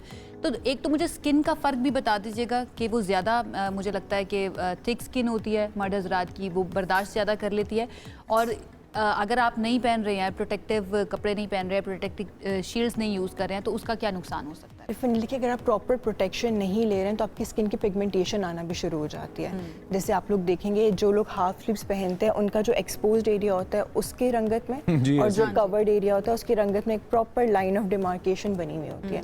उसमें सबसे बेसिक चीज़ जो हम हर किसी को एडवाइस करते हैं वो सन ब्लॉक है। बहुत से लोगों को प्रॉब्लम होती है कि सन ब्लॉक लगाने से थिक हमें स्किन ग्रीसी हो जाती है, बहुत ज़्यादा ऑयल प्रोड्यूस होना शुरू हो जाता है। वैसे नहीं, इट डिपेंड्स। देखिए आपने sunscreen quality of the sunblock, it's about your skin type. सबसे पहले आपने आइडेंटिफाई करना है आप ऑयली स्किन टाइप में है, ड्राई में है, नॉर्मल कॉम्बिनेशन है, टी जोन ऑयली है, rest of the skin normal है, उसके अकॉर्डिंग आप अपना सन ब्लॉक चूज करें। सबसे बेसिक स्टेप ये होता है। ठीक है। जब भी कोई ऑयली स्किन, समर्स में जनरली ऑयली स्किन होता है, तो हम उसमें रिकमेंड करते हैं कि आप सीबम कंट्रोल, बहुत सारे सन ब्लॉक्स हैं जो मार्केट में अवेलेबल है, उसमें बहुत सारे हैं जो सीबम कंट्रोल के नाम से आते हैं। ठीक है। जो ऊपर मेंशन होता है, उसके ऊपर मेंशन होता अच्छा। है, और उसको आप इस्तेमाल करें, वो आपको ग्रीसी नहीं करेगा। आप उसमें पढ़ लें। जनरली लोगों का क्या होता है कि वो लोग देखते नहीं है, बस जाते हैं। जो भी उसमें सबसे इंपॉर्टेंट ये होता है कि पहले आप अपने डर्मेट को विजिट करें। डॉक्टर इरा, एक तो हमें सनस्क्रीन्स के बारे में बता दीजिए, किस किस तरह के होते हैं और कौन सी स्किन के ऊपर कौन सा सनस्क्रीन ठीक रहता है, और बेसिकली गर्मियों के अंदर आपकी जो स्किन केयर है क्या वो भी चेंज हो जानी चाहिए? डेफिनेटली। अच्छा देखिए, पहले हम सनस्क्रीन में दो डिफरेंट टाइप ऑफ सनस्क्रीन हैं जो मार्केट में इजीली अवेलेबल हैं। एक को हम कहते हैं वो फिजिकल सनस्क्रीन है जो थोड़ी सी कास्ट देते हैं वाइट कलर का, उसमें जिंक ऑक्साइड, टाइटेनियम ऑक्साइड होता है, जो हम बच्चों में भी इस्तेमाल कर सकते हैं। क्रिकेटर्स को आप लोगों ने देखा होगा, वो लोग फिजिकल सन प्रोटेक्शन इस्तेमाल करते हैं, जो वाइट नजर आता है, जो वाइट नजर आता है, बट वो बहुत अच्छी सन प्रोटेक्शन देता है। अच्छा। फिर दूसरी तरह के सनस्क्रीन, मतलब white cast is not a bad thing. It's not a bad thing, but definitely visibly नजर आ रहा होता है तो लोग बहुत कंफर्टेबल नहीं होते। नॉर्मल लाइफ में यूज नहीं कर सकते, but protection is very good. जैसे अगर आप लोग सी साइड पे जाते हैं या हाई एल्टीट्यूड पे जाते हैं तो हम रिकमेंड करते हैं कि फिजिकल सनस्क्रीन आप इस्तेमाल करें। प्रेगनेंसी में बच्चों में फिजिकल सन ब्लॉक रिकमेंड किया जाता है। दूसरी तरफ केमिकल सन ब्लॉक्स होते हैं, वो विजिबल नहीं होते हैं, उसकी प्रोटेक्शन भी अच्छी होती है, लेकिन केमिकल सनस्क्रीन जैसे किसी की ऑयली स्किन है तो उसके अंदर आप sebum control oil, different products oil based भी आते हैं, वाटर बेस्ड भी आते हैं। फिर वो आपका सनस्क्रीन हो, आपका क्लेंजर हो, आपके सीरम्स हो, कोई भी चीज़ हो, आपने चूज़ करना है according to your skin type. अगर कोई एक बंदा जो मेरे पास आता है for skin care in summers और उसकी ऑयली स्किन है तो सबसे पहले हम उसको कहते हैं कि एक basic 2-3 step skin care routine, 10 step की स्किन केयर रूटीन की ज़रूरत नहीं होती जो टिकटॉक पे, इंस्टाग्राम पे आजकल हर बंदा बता रहा होता है आप ये लगाएं, फिर ये लगाएं, फिर ये लगाएं। उससे आप एक मिनिमल बेसिक 2-3 स्टेप की स्किन केयर रूटीन। अच्छा, मेरा सवाल हमेशा उस तबके के लिए होता है वो कैन नॉट अफोर्ड महंगी क्रीम्स एंड सनस्क्रीन्स, लोग बेचारे बजट्स आपको पता है कंस्ट्रेंट्स हैं, कोई मशवरा उनके लिए? It's not about the budget. देखिए ये सारी प्रोडक्ट को ना अपने अपने स्किन टाइप के अकॉर्डिंग चूज करना है। अच्छा। उसमें आपके पास थोड़े सस्ते ऑप्शंस भी अवेलेबल हैं, डेफिनेटली इंपोर्टेड ऑप्शंस भी अवेलेबल अच्छा, एक मैं आम लेमैन, मुझे बताइए स्किन टाइप अगर एक आम आदमी ने देखनी है, खासतौर पे मर्द हजरात के हवाले से जो आप खवातीन की तरह इतने कंसर्न नहीं होते, तो क्या करें? वो बाकायदा टेस्ट करवाएं अपना? कुछ टेस्ट नहीं होता, आप उसको जनरली असेस कर सकते हैं। ऑयली हो रही है या ड्राई है? आप सुबह सो के उठते हैं और अगर आपको लगता है कि बहुत ज़्यादा ऑयल है तो जनरली वो ऑयली टाइप होती है। अगर आप फेस वॉश करें और 1 घंटे तक आप फेस पे कुछ भी ना लगाएं और 1 घंटे के बाद आप देखिए उस टाइम स्किन कैसी हो रही है विदाउट अप्लाइंग एनी प्रोडक्ट। अगर तो उस वक्त आपको ऑयल आना स्टार्ट हो गया 1 घंटे में तो जनरली वो ऑयली स्किन टाइप है। अगर किसी की खिंचना स्टार्ट हो गई, जैसे खिंची खिंची स्किन सर्दियों में हमें लग रही हो ड्राइनेस फील तो वो ड्राई स्किन टाइप है। बास लोगों का क्या होता है कि टी जोन ऑयल होता है, बाकी नॉर्मल होता है, तो उसको हम कॉम्बिनेशन में लेते हैं। ठीक है, तो इनके लिए अब तीनों के लिए अलग अलग जारी बात होगा। अब क्विकली हम ये बता दें कि सनस्क्रीन पे कैसे जाएं, ऑयली के लिए, ड्राई के लिए? अगर आपने ऑयली स्किन है तो आपने sebum control sun block choose करना है। ठीक है, वो आपको ग्रीसी नहीं करेगा, वो वाइट कास्ट नहीं देगा, वो आपके जो ऑलरेडी सीबम प्रोड्यूसिंग ग्लैंड्स उन्हें क्लॉग नहीं करेगा। तो आपको बिकॉज लोगों को क्या होता है कि एक्नी स्टार्ट हो जाती है, फॉलिकुलाइटिस जो कि बाल का इन्फेक्शन होता है वो शुरू हो जाता है। अगर आप बहुत ज़्यादा थिक क्रीम बेस्ड ऑक्लूसिव किस्म की चीज़ें इस्तेमाल करता है। वो भी आपने अपनी स्किन के वो मुताबिक भी check अगर करना आप किसी की ड्राई स्किन है तो ठीक है। डेफिनेटली उसको क्रीम बेस्ड चीज़ों की ज़रूरत है। अच्छा, 2 सनस्क्रीन एक साथ यूज़ किए जा सकते हैं? क्योंकि मैंने ऐसे लोगों को भी देखा है। एंड इसके साथ ही एक और सवाल भी क्लब कर लें, मेकअप के ऊपर लगा सकते हैं आप सनस्क्रीन? हम ये रिकमेंड करते हैं कि इनिशियली जब सन ब्लॉक का असर ना 2 घंटे में ख़त्म हो जाता है, ठीक है। आफ्टर 2 आवर्स आपको रीअप्लाई करना है, बट ये पॉसिबल किसी भी नहीं sunblock है का? किसी भी सन ब्लॉक अच्छा, का। इवन जो वाटर रेजिस्टेंट सन ब्लॉक आते हैं, कुछ ऐसे भी सन ब्लॉक्स आते हैं जो पानी को रेजिस्ट करते हैं, वरना जनरली जो सन ब्लॉक अवेलेबल है वो स्वेटिंग होगी, पानी लगेगा तो उतर जाएंगे। जो वाटर रेजिस्टेंट है वो आपके 40 to 80 minutes in water swimming के दौरान उसको सर्वाइव कर जाते हैं, बट जनरली हम लोग वो इस्तेमाल नहीं करते। लोग जनरली वही जो मार्केट में अवेलेबल है वो इस्तेमाल कर रहे होते हैं। अवेलेबल भी नहीं है, अवेलेबल भी कम है, अवेलेबल है बट इतनी अवेयरनेस नहीं है। 2 आवर्स के बाद आपने सनब्लॉक रीअप्लाई करना है। अब किसी कोई खातून है, कोई बाहर निकले हुए हैं, तो आपके लिए पॉसिबल नहीं है कि आप बार बार मेकअप उतारें, आप फिर सनब्लॉक। हम ये रिकमेंड करते हैं आप मॉर्निंग में लगा लें, उसके बाद आप पाउडर फॉर्म वाला सनस्क्रीन रख लें ताकि आप उसको टॉप अप कर सकें। वो ट्रांसल्यूसेंट पाउडर होता है, उसमें कोई कलर नहीं है, कुछ भी नहीं है, और वो भी उतना ही इफेक्टिव होता है? उतना ही इफेक्टिव। अच्छा, this is और interesting. पाकिस्तान में अवेलेबल हैं इजीली। अच्छा, वन क्विक क्वेश्चन, जो लोग प्रोडक्ट्स अफोर्ड नहीं कर सकते या कम कर सकते हैं या इतनी तवज्जो नहीं देते, वो जारी बात है अपने लाइफस्टाइल के अंदर कोई तब्दीली लाएंगे, कुछ सर्टन ऐसा होगा जो अपनी खुराक में बढ़ा लेंगे, अदर देन द वाटर, पानी जो बेसिक कंपोनेंट है, और कुछ रिकमेंड करते हैं आप इस सीजन में कि ये खाना ज़्यादा शुरू कर दें, आपकी स्किन के लिए ठीक रहेगा? अच्छा, हम लोग बैलेंस डाइट रिकमेंड करते हैं। आप इस तरह की डाइट लें, जंक फूड अवॉइड करें, बहुत ज़्यादा ऑयली प्रोडक्ट्स अवॉइड करें। अच्छा प्रोटीन कंटेंट किसमें आपके दालों में है, गोश्त के अंदर है, कार्ब्स बट हेल्दी कार्ब्स, जैसे राइस हैं, राइस की आप स्मॉल अमाउंट ले सकते हैं, it's not a bad thing. Balance way में आप कुछ भी खा सकते हैं, बट इट्स ऑल अबाउट कि आप बहुत ज़्यादा, और गर्मियों में तो बाहर का खाना हम मना करते हैं, स्वेटिंग, आप इतना स्वेट करें तो वो बंदा जहाँ जिन होटल्स हेल्दी और नेचुरल चीज़ें वो डेफिनेटली। अच्छा, आपकी मौजूदगी से फ़ायदा उठाते हुए इस गर्मी के अंदर कुछ एलर्जिक लोग होते हैं जिनको स्किन एलर्जीज होती हैं, कौन सी ऐसी एलर्जी है जो गर्मी की वजह से ट्रिगर हो सकती है, उसका ख्याल रखना पड़ेगा? हर किस्म का इन्फेक्शन गर्मी में ट्रिगर हो सकता है। फंगल इन्फेक्शंस बहुत कॉमन है, आपके बैक्टीरियल इन्फेक्शंस बहुत कॉमन है, स्पेशली बच्चों में। इतने बच्चे हमारे पास आते हैं जिनके फेस के ऊपर, हम उसको इम्पेटाइगो कहते हैं, बट एक जनरल अगर मैं आपको बताऊं तो पस या पीपल है दाने बने हुए होते हैं, या पानी होता है, जहाँ जहाँ वो लग रहा होता है तो एक हनी क्रस्ट सा बन रहा होता है, ऐसा बैक्टीरियल इन्फेक्शन। फिर जिसे घदरी हम लोग कहते हैं, जो फंगल होते हैं, वो बहुत ज़्यादा बढ़ जाते हैं क्योंकि लोग अपनी हाइजीन मेंटेन नहीं करते, टेम्परेचर बढ़ा हुआ है,